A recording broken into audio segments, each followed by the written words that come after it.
2 ಚಿತ್ರಗಳ ಬಗ್ಗೆ ನಾನು ತಮ್ಮ ಮುಂದೆ ಹೇಳೋಕ್ಕೆ ಪ್ರಯತ್ನ ಮಾಡಿದೆ. ಒಂದು, ನಾನು ಕಂಡಂಥ ಹಿರಿಯರು ಗಾಂಧೀಜಿ ಬಗ್ಗೆ ಏನು ಕಲ್ಪನೆ ಕೊಟ್ಟಿದ್ದರು ಅನ್ನೋ ಒಂದು ಚಿತ್ರ. ಆದರೆ ಈಗ ನಾವು ಭಾವಿಸ್ತಿರುವಂಥ ಚಿತ್ರ ಎಂಥದ್ದು, ಎರಡು ನಡೆಯುವಂಥ ಅಗಾಧ ವ್ಯತ್ಯಾಸ ಏನು ಕಾರಣ ಅನ್ನೋ ದೃಷ್ಟಿಯಿಂದ ನೋಡ್ತಾ ಸ್ವಲ್ಪ ಹಿನ್ನೆಲೆಯನ್ನು ಗಮನಿಸ್ತಾ ಇದ್ವಿ.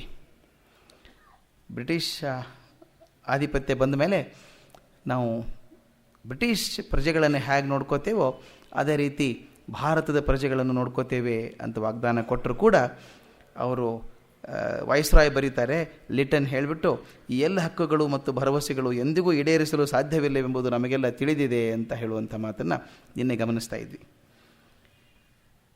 ಈ ರೀತಿ ಭಾರತದ ಮೇಲೆ ಇಷ್ಟೊಂದು ಆಂದೋಲನ ನಡೆದರೂ ಕೂಡ, ಭಾರ ಇದ್ದರೂ ಕೂಡ, ಒತ್ತಡ ಇದ್ದರೂ ಕೂಡ, ಆ ಸಂದರ್ಭದಲ್ಲೂ ಕೂಡ ಮಹಾನುಭಾವರು ಬಂದರು, ಭಾರತವನ್ನು ಸ್ಫೂರ್ತಿ ಮಾಡಿದರು.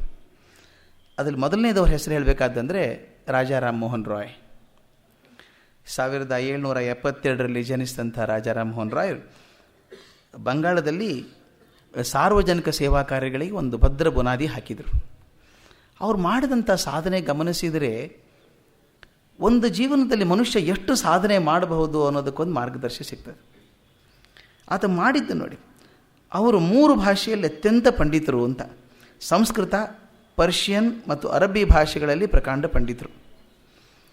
ಅವರು ವಿಗ್ರಹಾರಾಧನೆ ಬಗ್ಗೆ ಮತ್ತು ಮೂಢನಂಬಿಕೆಗಳ ಬಗ್ಗೆ ದೊಡ್ಡ ಚಳವಳಿಯನ್ನು, ಆಂದೋಲನವನ್ನು ಶುರು ಮಾಡಿದರು. ಸತಿ ಪದ್ಧತಿಯ ವಿರುದ್ಧ ಹೋರಾಡಿದರು. ಎಷ್ಟರ ಮಟ್ಟಿಗೆ ಹೋರಾಡಿದರು ಅಂದರೆ ಅವರಿರು ಚಳವಳಿಗಾಗಿ 1828 ಡಿಸೆಂಬರ್ದಲ್ಲಿ ಸರ್ಕಾರ ಒಂದು ಆಜ್ಞೆ ಕೂಡ ಹೊರಡಿಸ್ತು. ಸತಿ ಪದ್ಧತಿ ತಪ್ಪಾಯಿತು, ರದ್ದಾಗಿದೆ ಇವತ್ತಿಂದ ಅಂತ ಆಫಿಷಿಯಲ್ ಆರ್ಡರ್ ಕೂಡ ಹೊರಡಿಸ್ಬೇಕಾಯ್ತು ಅವರಿಂದ. ರಾಮಮೋಹನ್ ರಾಯ್ ಜೀವನ ನೋಡ್ತಾ ಇದ್ದೆ ನಿನ್ನೆ ದಿವಸ ಕೂತ್ಕೊಂಡು. ಅವ್ರಿಗೆ ಇಂಗ್ಲೀಷ್ ಸರಿಯಾಗಿ ಬರೋಲ್ಲ ಅಂತ ಒಂದು ಚಿಂತೆ ಇತ್ತಂತೆ. ಅವ್ರು ಏನು ಮಾಡಿದರು ಅಂದರೆ ತಮ್ಮ 24ನೇ ವಯಸ್ಸಿಗೆ ಇಂಗ್ಲೀಷ್ ಕಲಿಯೋಕ್ಕೆ ಶುರು ಮಾಡಿದ್ರಂತೆ. 24ನೇ ವಯಸ್ಸಿಗೆ ರಾಜಾ ರಾಮ್ ಮೋಹನ್ ರಾಯ್ ಇಂಗ್ಲೀಷ್ ಕಲಿಯೋಕ್ಕೆ ಶುರು ಮಾಡಿ, ನಮ್ಮಲ್ಲಿ ಪಾಶ್ಚಾತ್ಯ ಶಿಕ್ಷಣವನ್ನು ಕೊಡಬೇಕು ನಮ್ಮ ಹುಡುಗರಿಗೆ ಅಂತ ಹೇಳಿ 1824 ಕಲ್ಕತ್ತಾದಲ್ಲಿ ಹಿಂದೂ ಕಾಲೇಜ್ ಅಂತ ಕಾಲೇಜ್ ಶುರು ಮಾಡಿದರು. 1828 ಬ್ರಾಹ್ಮೋ ಸಮಾಜ ಸ್ಥಾಪನೆ ಮಾಡಿದರು. ಎಷ್ಟು ಸಂಸ್ಥೆಗಳನ್ನು ನಮ್ಗೆ ಗೊತ್ತು. ಒಂದು ಸಣ್ಣ ಸಂಸ್ಥೆಯಲ್ಲಿ ಕೆಲಸ ಮಾಡೋದೇ ಎಷ್ಟೋ ಕಷ್ಟ ಅನ್ನಿಸ್ತಿರ್ಬೇಕಾದ್ರೆ ಸಂಸ್ಥೆ ಕಟ್ಟೋ ಕೆಲಸ ಎಷ್ಟು ಕಷ್ಟ ಅಂತ. ಸಂಸ್ಥೆ ಕಟ್ಟೋದಿದೆಯಲ್ಲ, ಅದು ಜೀವ ಒತ್ತೆ ಇಡುವಂಥ ಕೆಲಸ. 4 ಜನ ಸಮಾನ ಮನಸ್ಕರನ್ನ ಹಿಡ್ಕೊಂಡು ಅವ್ರ ಕಡೆಯಿಂದ ಕೆಲಸ ಮಾಡಿಸೋದು. ನನ್ನ ಗುರುಗಳೊಬ್ಬರು ಹೇಳ್ತಾ ಇದ್ದರು, doing is easier but getting it done is more difficult ಅಂತ. ಕೆಲಸ ಮಾಡಿಬಿಡೋದು ವಾಸಿ, ಮಾಡಿಸೋದು ಕಷ್ಟ ಜನರ ಕಡೆಯಿಂದ ಅಂತ. ಅದು ಎಂತೆಂಥ ವಿಚಾರ, ಯಾವ್ಯಾವುದೋ ಸಂದರ್ಭ ಅಲ್ಲಿ ಹೋಗಿ ಆ ಸತಿ ಚಳವಳಿ ಮಾಡೋದಾಗಲಿ, ಅಲ್ಲಿ ಸಮಾಜ ಕಾರ್ಯ ಮಾಡೋದಾಗಲಿ, ಕಾಲೇಜ್ ಶುರು ಮಾಡೋದಾಗಲಿ, ಬ್ರಹ್ಮೋ ಸಮಾಜ ಶುರು ಮಾಡೋದಾಗಲಿ, ಎಷ್ಟು ಮುಖಗಳಿವು, ಎಲ್ಲದರಲ್ಲೂ ಸಾಧನೆ. ಅದಕ್ಕಿಂತ ಹೆಚ್ಚಾಗಿ ಸಂಸತ್ತಿನ ಸಮಿತಿ ಒಂದರ ಮುಂದೆ ಸಾಕ್ಷ್ಯ ನೀಡಲು ಇಂಗ್ಲೆಂಡಿಗೆ ಹೋದ ಮೊದಲ ಭಾರತೀಯ ಇವರು ಅಂತ ಒಂದು ಹೆಜ್ಜೆಗಳಿಗೆ. ಸಂಸತ್ತಿನ ಮುಂದೆ ಸಾಕ್ಷ್ಯ ಹೇಳಬೇಕಲ್ಲ, ಹೋಗಿ ಇಂಗ್ಲೆಂಡಲ್ಲಿ ಇವರು ಮೊದಲನೇ ಭಾರತೀಯ ಕರೆದಿದ್ದರಂತೆ ಸಾಕ್ಷ್ಯ ಹೇಳಬೇಕು ಅಂತ ಹೇಳಿ, ಮೊದಲನೇ ಭಾರತೀಯ ಹೋದದ್ದಂತೆ. ಅವ್ರದ್ದು ಆದ ನಂತರ 2ನೇ, ತುಂಬ ಡಿಸ್ಕಸ್ ಮಾಡ್ಬೋದು ಅವ್ರ ಬಗ್ಗೆ, ಆದರೆ ಸಮಯದ ಅವಧಿ ಇರೋದರಿಂದ ಅವ್ರದ್ದು ಅಷ್ಟೇ ಸಾಕು. ಆನಂತರ ಬಂದಂಥವರು ದಾದಾಭಾಯಿ ನವರೋಜಿಯವರು. 1825 ಬಾಂಬೆಯಲ್ಲಿ ಜನಿಸಿದಂಥ ನವರೋಜಿಯವರು ರಾಜಾ ರಾಮ್ ಮೋಹನ್ ರಾಯ್ ನಂತರ ಅತ್ಯಂತ ಪ್ರಸಿದ್ಧಿಗೆ ಬಂದಂಥ ಹಿರಿಯರು. ಅವ್ರೇನು ಮಾಡಿದ್ರು ಅಂದರೆ ಭಾರತ, ಇಂಗ್ಲೆಂಡ್ 2 ದೇಶಗಳಲ್ಲಿ ಕೂಡ ಸುಮಾರು 30ಕ್ಕೂ ಹೆಚ್ಚು ಸಂಸ್ಥೆಗಳನ್ನು ಸ್ಥಾಪನೆ ಮಾಡಿದ್ರಂತೆ. ಇದು ನನಗೆ ಆಶ್ಚರ್ಯ ಅನಿಸುತ್ತೆ. ನಮಗೆ ಒಂದೊಂದು ಕೆಲಸ ತುಂಬ ಕಷ್ಟ ಅಂತ ಒದ್ದಾಡ್ತೇವೆ. ಒಬ್ಬ ಚೈತನ್ಯದಾಯಿ ಅಂತ ಮನುಷ್ಯ, ಒಬ್ಬ ವ್ಯಕ್ತಿ, ಅದಕ್ಕೆ ನನಗೆ DVG ಅವ್ರ ಮಾತು, ಘನತತ್ವ ಒಂದಕ್ಕೆ ದಿನರಾತ್ರಿ ಮನಸೋತು ಅಂತ. ಒಂದು ತತ್ವವನ್ನು ಘನವಾಗಿ ಹಿಡ್ಕೊಂಡು ಅದು ದಿನರಾತ್ರಿ ಮನಸೋತು, ಬೇರೆ ಇಲ್ಲ, ಅದೊಂದು ಹಿಡ್ಕೊಂಡು ಓದಾಡಿದ್ರೆ ಮಾತ್ರ ಸಾಧ್ಯ ಆಗೋದು. ಹನುಮಂತನ ಉಪದೇಶ ಮಂಕುತಿಮ್ಮ ಅಂತ ಹೇಳ್ತಾರೆ DVG. ಆ ಥರ ದುಡಿದವ್ರು ಇವರೆಲ್ಲ. 30ಕ್ಕಿಂತ ಹೆಚ್ಚು ಸಂಸ್ಥೆ ಭಾರತದಲ್ಲಿ, ಇಂಗ್ಲೆಂಡಲ್ಲಿ 2 ಕಡೆನೂ ಮಾಡಿದ್ರಂತೆ. ನೋಡಿ, ಬಾಂಬೆದಲ್ಲಿ ಏನು ಮಾಡಿದರು ಅಂದರೆ ಸ್ತ್ರೀ ಶಿಕ್ಷಣ ಇರಬೇಕು ಅಂತ ಹೇಳಿ 1849 ಒಂದು ಅಸ್ಥಿಭಾರ ಹಾಕಿ ಒಂದು ಸಂಸ್ಥೆ ಶುರು ಮಾಡಿದರು ಸ್ತ್ರೀ ಶಿಕ್ಷಣಕ್ಕೆ. ಅದು ಅಲ್ಲದೆ ಎಲ್ಫಿನ್ಸ್ಟನ್ ಕಾಲೇಜ್ ಒಳಗೆ ಗಣಿತ ಭೌತಶಾಸ್ತ್ರದ ಅಧ್ಯಾಪಕರಾಗಿ ಕೆಲಸ ಮಾಡೋದಲ್ಲದೆ ನಂತರ ಮುಂದೆ ಲಂಡನ್ ಯೂನಿವರ್ಸಿಟಿಗೆ ಹೋಗಿ ಅಲ್ಲಿ ಗುಜರಾತಿ ಭಾಷೆ ಪ್ರೊಫೆಸರ್ ಆದರು. ಇದು ನಮ್ಗೆ ಆಶ್ಚರ್ಯ ಆಗುತ್ತೆ. ಕೆಲವರು ಲೆಕ್ಚರನ್ನು ಸೇರ್ಕೊಂಡಿರ್ತೀವಿ, 30 ವರ್ಷ ಅದೇ ಪಾಠ ಮಾಡೋದು. ನಮ್ಮಲ್ಲಿ ಎಷ್ಟು ಚೆನ್ನಾಗಿದೆ ಅಂದರೆ, ನನ್ನ ಸಬ್ಜೆಕ್ಟ್ ಕೆಮಿಸ್ಟ್ರಿ ನಂದು. ಅದರಲ್ಲಿ 3-4 ಭಾಗ ಮಾಡ್ಕೊಂಡಿದ್ವಿ ಅನುಕೂಲ ಆಗಲಿ ಅಂತ. ಇನ್ಆರ್ಗ್ಯಾನಿಕ್, ಫಿಸಿಕಲ್, ಆರ್ಗ್ಯಾನಿಕ್, ಬಯೋಕೆಮಿಸ್ಟ್ರಿ ಅಂತ ಮಾಡ್ಕೊಂಡಿದ್ದೀವಿ. ಕೆಲವು ಕಾಲೇಜಲ್ಲಿ ಏನು ಮಾಡ್ತಾರೆ ಅಂದರೆ ಇನ್ಆರ್ಗ್ಯಾನಿಕ್ ಕಲಿಸ್ತಾ ಇದ್ದರೆ 35 ವರ್ಷ ಇನ್ಆರ್ಗ್ಯಾನಿಕ್ಕೇ ಕಲಿಸೋದು, ಮತ್ತೊಂದು ಭಾಗ ಮುಟ್ಟೋಲ್ಲ ಅದನ್ನು. ಪರೀಕ್ಷೆ ತಪಾಸ್ ಮಾಡೋಕ್ಕೆ ಬರ್ತಾರೆ. ನಾನು ಚೇರ್ಮನ್ ಆಗಿದ್ದೆ ವ್ಯಾಲ್ಯೂಯೇಷನ್ ಬೋರ್ಡಿಗೆ. ಬರೋರು ಆ ಭಾಗ ಮಾಡೋಕ್ಕಾಗಲ್ಲ ಸರ್ ಅಂದರು. ಯಾಕೆ ಪಾಠ ಮಾಡಿಲ್ಲ ಅದನ್ನು ನಾನು ಅಂದರು. ಅಲ್ರಿ MSc ಆಗಿ ಡಿಗ್ರಿ ಹುಡುಗರಿಗೆ ಪಾಠ ಮಾಡ್ತೀರಿ, ವ್ಯಾಲ್ಯೂಯೇಷನ್ ಏನು ಕಷ್ಟ ಅಂತ. ಇಲ್ಲ ಸರ್, ನಾನು ಬೇರೆ ಚಾಪ್ಟರ್ ಪಾಠ ಮಾಡೋದೇ ಇಲ್ಲ. 35 ವರ್ಷ ಅದೇ. ನಾನು ತಮಾಷೆ ಮಾಡಿದೆ, you are not even as good as your BSc student. ನಿಮ್ಮ BSc ಸ್ಟೂಡೆಂಟ್ 4 ಓದ್ಕೊಂಡು ಪರೀಕ್ಷೆ ಬರ್ತಾನೆ ಪಾಪ ಹುಡುಗ, ನಿಮಗೆ 4 ಭಾಗ ನಿಮಗೆ ಗೊತ್ತಿಲ್ಲ. ಅಷ್ಟು ಇಷ್ಟು ಸಾಕು ನಮ್ಮ ಓದಿದ್ದು, ಜಾಸ್ತಿ ಬೇಡ ಅಂತ ಒದ್ದಾಡುವಂಥ ಕಾಲದಲ್ಲಿ ಇವ್ರು ನೋಡಿದರೆ ಆಶ್ಚರ್ಯ ಆಗಿಬಿಡುತ್ತೆ. ಎಲ್ಫಿನ್ಸ್ಟನ್ ಕಾಲೇಜಲ್ಲಿ ಗಣಿತಶಾಸ್ತ್ರ, ಭೌತಶಾಸ್ತ್ರ ಕಲಿಸುವಂಥ ಮನುಷ್ಯ ಲಂಡನ್ಗೆ ಹೋಗ್ಬಿಟ್ಟು ಗುಜರಾತಿ ಭಾಷೆ ಪ್ರೊಫೆಸರಾಗಿ ಕೆಲಸ ಮಾಡ್ತಿದ್ರಂತೆ. ಅವ್ರು ಹೇಳ್ತಾರೆ, ಹೇಗಿದ್ದರು ದಾದಾಭಾಯಿ ನವರೋಜಿ ಅವರು ಇಂಗ್ಲೆಂಡಲ್ಲಿ ಅಂದರೆ ಭಾರತದ ಅನಧಿಕೃತ ರಾಯಭಾರಿ ಅಂತ. ಅವರು ರಾಯಭಾರಿ ಅಂತಿರಲಿಲ್ಲಲ್ಲ ಅವಾಗ, ಇವರೇ ಅನಧಿಕೃತ ರಾಯಭಾರಿ, ಎಲ್ಲದಕ್ಕೂ ಅವರೇನೆ ಎಲ್ಲ ಕ್ಷೇತ್ರಗಳಲ್ಲೂ ಸೇವೆ ಸಲ್ಲಿಸಿದರು. ನಂತರ ಭಾರತದ ರಾಷ್ಟ್ರೀಯ ಕಾಂಗ್ರೆಸ್ಸಿಗೆ 3 ಸಲ ಅಧ್ಯಕ್ಷರಾಗಿದ್ದರು ದಾದಾಭಾಯಿ ನವರೋಜಿಯವರು ಅಂತ. ಇಂಥ ಮಹಾನುಭಾವರ ಹಿನ್ನೆಲೆಯಲ್ಲಿ ಇದ್ದರು. ಅದನ್ನು ಗಾಂಧೀಜಿ ನೆನೆಸ್ಕೋತಾರೆ. ಇವತ್ತೇನಾದರೂ ನಮ್ಮ ಚಳವಳಿ ಸಾರ್ಥಕ ಆಗಬೇಕಾದ್ರೆ ಹಿಂದಿನವ್ರ ಸಾಧನೆ ಕಾರಣ ಆಯಿತು ಅಂತ ಒಪ್ಕೋತಾರೆ. ಐನ್ಸ್ಟೈನ್ ಒಂದು ಮಾತನ್ನು ಹೇಳ್ತಾನೆ, if we are able to see the future it is because we are standing on the shoulders of the previous giants ಅಂತ. ಹಿಂದೆ ಏನೇನು ಸಾಧನೆ ಮಾಡಿದ್ದಾರೋ ಅವ್ರ ಹೆಗಲ ಮೇಲೆ ನಾವು ನಿಂತಿರೋದ್ರಿಂದ ಮುಂದೆ ನಮ್ಗೆ ಹತ್ತಿರ ಕಾಣುತ್ತೆ. ನನ್ನ ಕಡೆ ಎಲ್ಲೋ ಆರ್ಟಿಕಲಲ್ಲಿ ಬರೆದಿದ್ದೆ, today we are more powerful than Akbar or Ashoka ಅಂತ. ಅಕ್ಬರ್ ಅಶೋಕ್ಕಿಂತ ಹೆಚ್ಚು ಪ್ರಭಾವಶಾಲಿಗಳಾಗಿದ್ದೀವಿ, ಶಕ್ತಿವಂತರಾಗಿದ್ದೇವೆ ನಾವು. ಯಾಕಂದರೆ ಅಕ್ಬರನ ದರ್ಬಾರಲ್ಲಿ ದೀಪ ಹಚ್ಚಬೇಕು ಅಂದರೆ ಯಾವನೊಬ್ಬ ಹೋಗಿ ಎಲ್ಲ ದೀಪಕ್ಕೆ ದೀಪ ಹಚ್ಕೊಂಬರ್ಬೇಕು, ಅಲ್ಲ ಕಂದೀಲ್ಗಳಿರೋ ದೀಪ ಹಚ್ಕೊಂಬರ್ಬೇಕು. ಇವತ್ತು ಸ್ವಿಚ್ ಹಾಕಿದ್ರೆ ಎಲ್ಲ ಕಡೆ ಆಗುತ್ತಲ್ಲ, ಅವ್ರಿಗಿಂತ ಪವರ್ಫುಲ್ ಅಲ್ವಾ ನಾವು. ಆದರೆ ಇದು ಆಗೋದಕ್ಕೆ ಕಾರಣ ಅಂದರೆ 1,000 ಜನ ಕಷ್ಟಪಟ್ಟಿದ್ದಾರೆ ಇದು ಆಗೋದಕ್ಕೆ ಅಂತ. ಹೀಗೆ ದಾದಾಭಾಯಿ ನವರೋಜಿ. ಇದಲ್ಲದೆ ನಾನು ಯಾಕೆ ಹೇಳ್ತಿದ್ದೀನಿ ಅಂದರೆ ಹಿನ್ನೆಲೆ ನೋಡಿದಾಗ ಯಾರು ಒಬ್ಬರು ಮಾಡಿದ್ದಲ್ಲ ಅಂತ. ಪತ್ರಿಕೆಗಳು ಎಷ್ಟು ಒಳ್ಳೆಯ ಕೆಲಸ ಮಾಡ್ತು ಆಗಿನ ಕಾಲಕ್ಕೆ ಅಂತ ಹೇಳ್ತಾರೆ. ಭಾರತೀಯ ವರ್ತಮಾನ ಪತ್ರಿಕೆಗಳು ಪ್ರಮುಖ ಪಾತ್ರ ವಹಿಸಿದವು ಅಂತ ಗಾಂಧಿ ಬರೀತಾರೆ. ಮದ್ರಾಸಲ್ಲಿ ಹಿಂದೂ ಪೇಪರ್, ಮಹಾರಾಷ್ಟ್ರದಲ್ಲಿ ಕೇಸರಿ ಮತ್ತು ಮರಾಠ, ಬಂಗಾಳದಲ್ಲಿ ಅಮೃತ್ ಬಜಾರ್ ಪತ್ರಿಕಾ. ಇವೆಲ್ಲ ಆಗಿನ ಕಾಲದಲ್ಲಿ ಎಷ್ಟು ಸ್ಫೂರ್ತಿ ಕೊಡುವಂಥ ಕೆಲಸ ಮಾಡಿದ್ವು ಅಂತಂದರೆ ಅದಕ್ಕೆ ಗಾಂಧೀಜಿ ಒಂದು ಸೆಂಟೆನ್ಸ್ ಬರೀತಾರೆ ಅದ್ರ ಬಗ್ಗೆ. ಆ ಕಾಲದಲ್ಲಿ ಪತ್ರಿಕೆಗಳು ರಾಷ್ಟ್ರೀಯ ತೀರ್ಪುಗಾರರಂತಿದ್ದವು ಅಂತ. ಅಂದರೆ ಯಾವ ಜಗತ್ತಲ್ಲಿ ಸಮಾಜದಲ್ಲಿ ಚೆನ್ನಾಗಿ ಆಗ್ತದೆ ಆಗೋದಿಲ್ಲ ಅನ್ನೋ ತೀರ್ಪು ಕೊಡಬೇಕಲ್ಲ ಯಾರಾದರೂ. ಆ ಪತ್ರಿಕೆಗಳ ಅಗ್ರಲೇಖನ ಇರ್ತದಲ್ಲ, ಎಡಿಟೋರಿಯಲ್ ಅನ್ನೋದು ತೆಗೆದು ದಿನ ಓದೋರು. ಎಡಿಟೋರಿಯಲ್ ಏನು ಹೇಳ್ತದೆ ಇದು ಅಂದರೆ ಈಗಿನ ಕಾಲಕ್ಕೆ ಇದು ಯಾವುದು ಸರಿ ಯಾವುದು ಸರಿ ಅಲ್ಲ ಅನ್ನುವಂಥ ತೀರ್ಪನ್ನು ಕೊಡೋ ಶಕ್ತಿ ಪತ್ರಿಕೆಗಳಿಗಿತ್ತು ಅಂತ. ಮುಂದೆ ಏನಾಯಿತು ಅಂದರೆ ಸಮಾಜ ಸುಧಾರಕರಾದಂಥ R.G. ಭಂಡಾರ್ಕರ್, ನ್ಯಾಯಮೂರ್ತಿ ರಾನಡೆ, ನಾರಾಯಣ್ ಚಂದಾವರ್ಕರ್ ಇವರು ಮುಂಬೈಲಿ ಹೆಚ್ಚು ಕೆಲಸ ಮಾಡ್ತಾಯಿದ್ರು.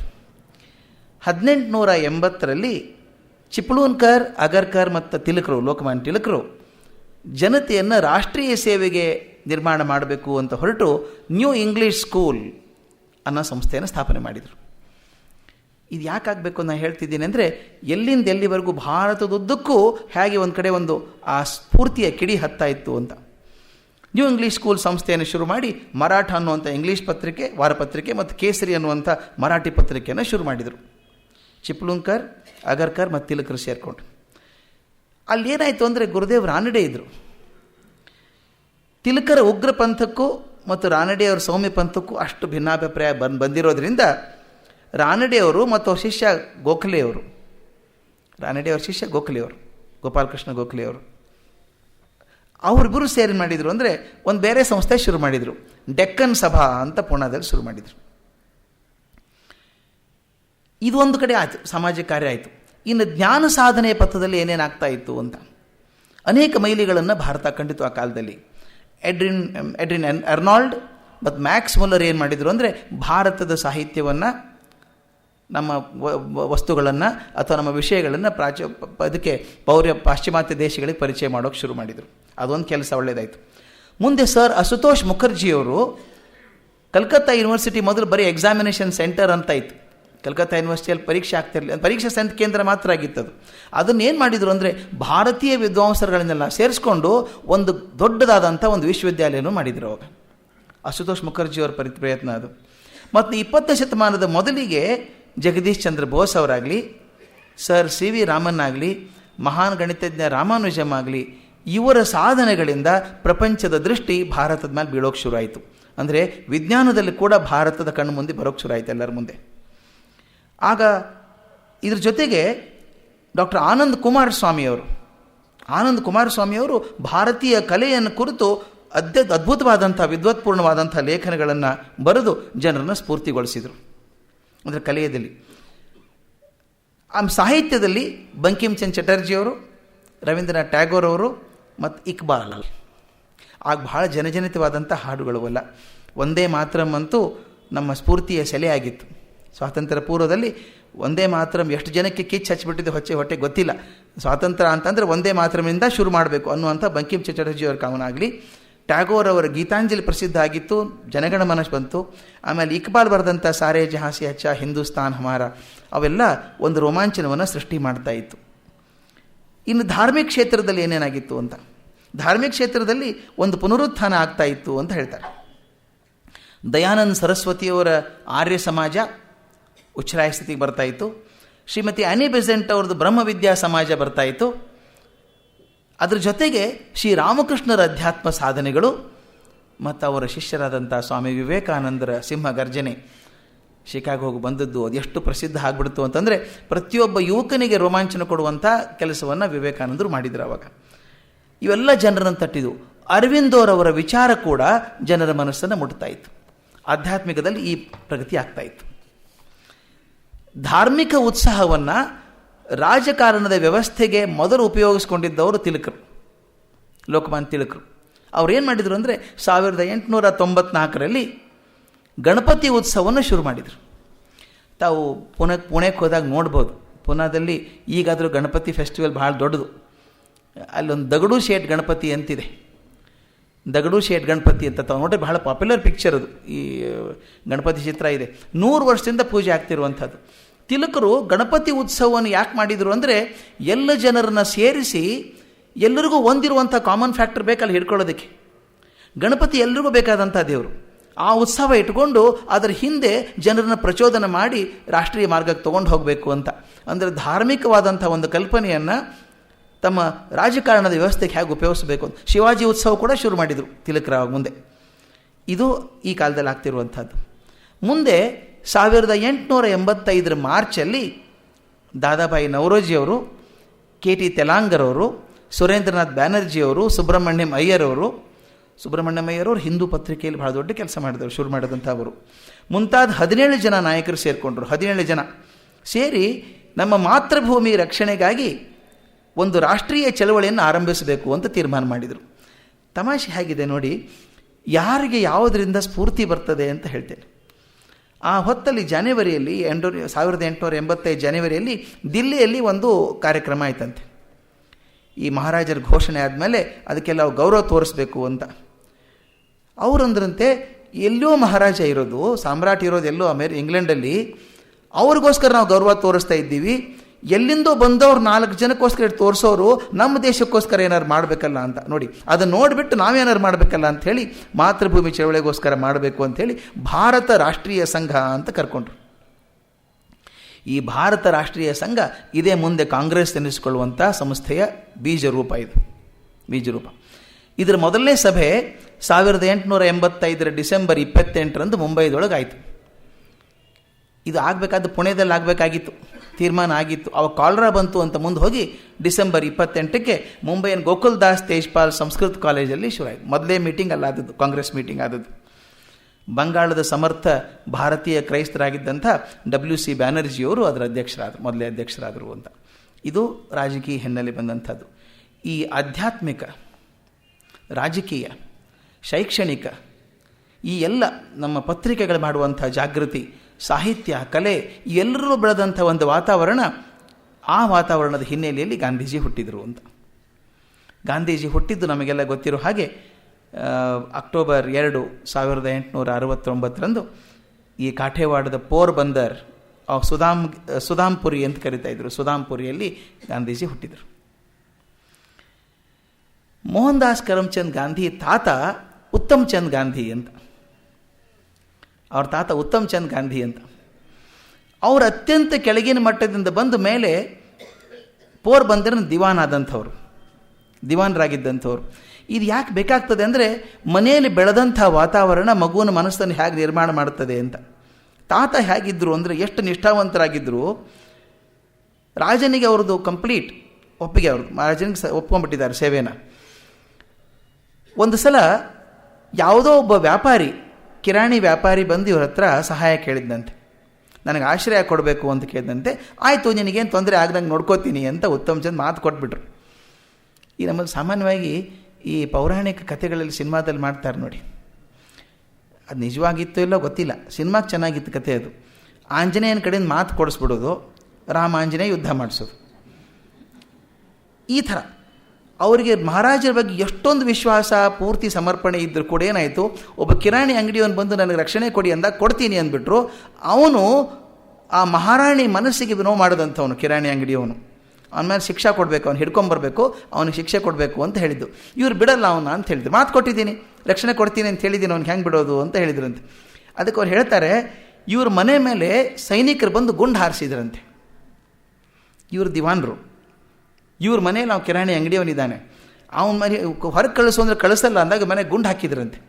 ಇವ್ರು ಅವನು ಕರ್ಕೊಂಡು ಕಾಡು ಗುಡ್ಡ ಹಾರಿ ಹಾರಿ ಓಡಿ ಬಂದು ಕೊನೆಗೆ ಬಿಟ್ಟು ಇದಕ್ಕೆ ಬಂದ್ರಂತೆ, ಅವರು ಜುನಾಗಢಕ್ಕೆ ಬಂದ್ರಂತೆ. ಜುನಾಗಢಕ್ಕೆ ಬಂದರು, ಕಾಡು ಮೇಡ್ ಅಲ್ದು. ಜುನಾಗಢಕ್ಕೆ ಬಂದು ನವಾಬರಿದ್ದರು ಅಲ್ಲಿ ಜುನಾಗಢದಲ್ಲಿ. ಅವ್ರು ಹೋಗಿ ಕೇಳ್ಕೊಂಡ್ರಂತೆ ಹಿಂಗಾಗಿದೆ ಅಂತ. ಇವ್ರು ಏನು ಮಾಡಿದರು ಅಂದರೆ ಉತ್ತಮ್ ಚಂದ್ ಹೋಗಿ ಎಡಗೈಯಿಂದ ಸಲಾಮ್ ಕೊಟ್ರಂತೆ ನವಾಬರಿಗೆ.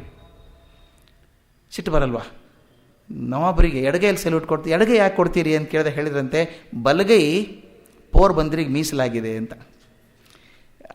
ಹೇಗಿದೆ ನೋಡಿ, ಅವರಿಗೆ ಅವರು ಓಡಿ ಬಂದಿದ್ದಾರೆ, ಬಿಟ್ಟಿದ್ದಾರೆ, ತೊಂದರೆ ಇದ್ದರೂ ಕೂಡ ತಮ್ಮ ಯಜಮಾನನ ಬಿಟ್ಟು ಕೊಡೋ ಮನಸ್ಸಿಲ್ಲ ಅವರಿಗೆ. ಹೇಳ್ತಾರೆ, ಬಲಗೈ ನಂದು ಯಾವಾಗಲೂ ಪೋರ್ಬಂದರಿಗೆ ಮೀಸಲಾಗಿರೋದ್ರಿಂದ ಎಡಗೈದು ಮಾತ್ರ ಸಲಾಮ್ ಮಾಡಬಲ್ಲೆ ಅಂತ. ಆ ಜುನಾಗಢ ನವಾಬ ಸಹಾಯ ಮಾಡಿದ, ಮುಂದೆ ಅದು ಅವ್ರ ತಪ್ಪು ಕಲ್ಪನೆ ಸರಿಯಾಯಿತು ಅಂತ ಹೇಳ್ತಾರೆ. ಅವ್ರ ಮಗ ಕರಮ್ಚಂದ್ ಗಾಂಧಿ ಅಂತ, ಅವ್ರನ್ನ ಶಾರ್ಟಾಗಿ ಕಬಾ ಗಾಂಧಿ ಅಂತ ಕರಿತಾಯಿದ್ರು, ಕಬಾ ಗಾಂಧಿ ಅಂತ. ಈ ಕರಮ್ಚಂದ್ ಗಾಂಧಿ ತಮ್ಮ 25ನೇ ವಯಸ್ಸಿಗೆ ತಮ್ಮ ತಂದೆ ಸ್ಥಾನಕ್ಕೆ ಬಂದರು, ಪೋರ್ಬಂದರ್ನ ದಿವಾನರಾದರು. ಅಲ್ಲಿ ಒಂದು ತಮಾಷೆ ಆಗಿದೆ ಅವರಿಗೆ.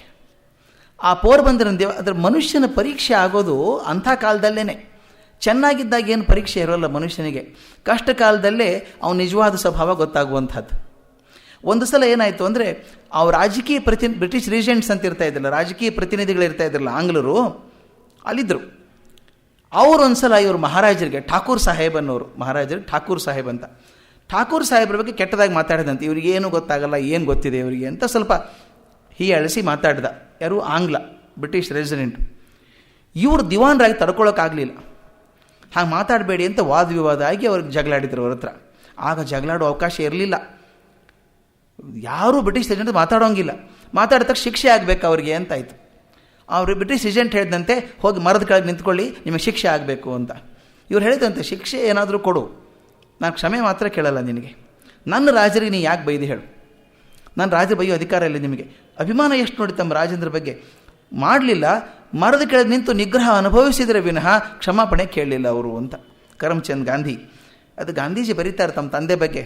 ನಮ್ಮ ತಂದೆಗೆ ಆ ಭೂ ವ್ಯವಹಾರ, ಭೂಮಿ ಹೇಗಿದೆ, ಜಾಮೆಟ್ರಿ ಹೇಗಿದೆ, ಇತಿಹಾಸ ಹೇಗಿದೆ ಏನೂ ಗೊತ್ತಾಗ್ತಿದ್ದಿಲ್ಲ. ನಮ್ಮ ತಂದೆ ಓದಿದ್ದ 5ನೇ ಕ್ಲಾಸ್ ಗುಜರಾತಿ ಅಷ್ಟೇ, ವಿಶೇಷ ವಿಷಯ ಗೊತ್ತಿರಲಿಲ್ಲ. ಆದರೆ ಅವರ ಪ್ರಾಮಾಣಿಕತೆ ಮತ್ತು ವ್ಯವಹಾರ ಚತುರತೆ, ಇವತ್ತು ಹೇಗೆ ನಡ್ಕೋಬೇಕು ಅನ್ನೋದು ಚೆನ್ನಾಗಿ ಗೊತ್ತಿತ್ತು ನಮ್ಮ ತಂದೆಗೆ. ಅವೆರಡೇ ಗೊತ್ತಿದ್ದದ್ದು ಅಂತ. ಮುಂದೆ ಕರಮ್ಚಂದ್ ಗಾಂಧಿ ತಮ್ಮ ಕೊನೆಯ ಪತ್ನಿ ಪುತಲಾಬಾಯಿಯನ್ನು ಮದುವೆ ಆಗೋದಕ್ಕೆ, ಡಿ ವಿ ಜಿ ಬಾಯಿಯವರು ನಮ್ಮ ಗಾಂಧೀಜಿ ಚೆನ್ನಾಗಿ ಬರೀತಾರೆ ತಮ್ಮ ಆಟೋಬಯೋಗ್ರಫಿಯಲ್ಲಿ, ತಮ್ಮ ಕೊನೆಯ ಪತ್ನಿ ಪುತಲಿಬಾಯಿ ಅಂತ. ಹಿಂಗೆ ಬರೀದೆಲ್ಲೂ ಕೇಳಿದ್ದಿಲ್ಲ ನಾನು. ಕೊನೆಯ ಪತ್ನಿ ಮೊದಲು ಹಿಂಗೆ, ಕೊನೆಯದಂದ್ರೆ ಮೊದಲೇ ಯಾರು ಇರಬೇಕಲ್ಲ, ಅದು ನೋಡಿದೆ ನಾನು. ಹುಡುಕಿದ್ರೆ ಅವರು 3 ಸಲ ಹೆಂಡಂತನ ಕಳ್ಕೊಂಡಿದ್ದಾರೆ. ಇವ್ರು 4ನೇದವ್ರು. ಇವರು 3 ಸಲ ಅವ್ರು ತೀರ್ಕೊಂಡು 3 ಬಾರಿ ವಿಧುರರಾಗಿದ್ದರು ಅಂತ. ಪುತಲಿಬಾಯಿಗೆ ಆವಾಗ 15 ವರ್ಷ ಅಂತ. ಇವರಿಗೆ ಕಬಾ ಗಾಂಧಿಗೆ, ಕರಮ್ಚಂದ್ ಗಾಂಧಿಯವರಿಗೆ 40 ವರ್ಷ, 25 ವರ್ಷ ಅಂತರ ಇದೆ ನಡುವೆ. 3 ಹೆಂಡತಿನ ಕಳ್ಕೊಂಡಿದ್ದಾರಲ್ಲ ಆಗಲೇ. ಇವರು 40 ವರ್ಷ, ಆಕೆ 15 ವರ್ಷ. ಮೊದಲನೇ ಮತ್ತು 2ನೇ ಹೆಂಡತಿಯಿಂದ 2 ಹೆಣ್ಮಕ್ಳು ಬೇರೆ ಇದ್ದಾರೆ ಅವರು. ಪುತಲಿಬಾಯಿ 4 ಜನ ಮಕ್ಕಳಿಗೆ ಜನ್ಮ ಕೊಟ್ಟರಂತೆ. ಹೆಣ್ಮಗು ಒಂದು ಲಲಿತಾ ಬೆನ್ ಅಂತ ಒಂದು ಹುಡುಗಿ, ಲಕ್ಷ್ಮೀದಾಸ್, ಕರ್ಸನ್ ದಾಸ್ ಮತ್ತು ಮೋಹನ್ ದಾಸ್, ಈ 3 ಜನ ಗಂಡು ಮಕ್ಕಳು.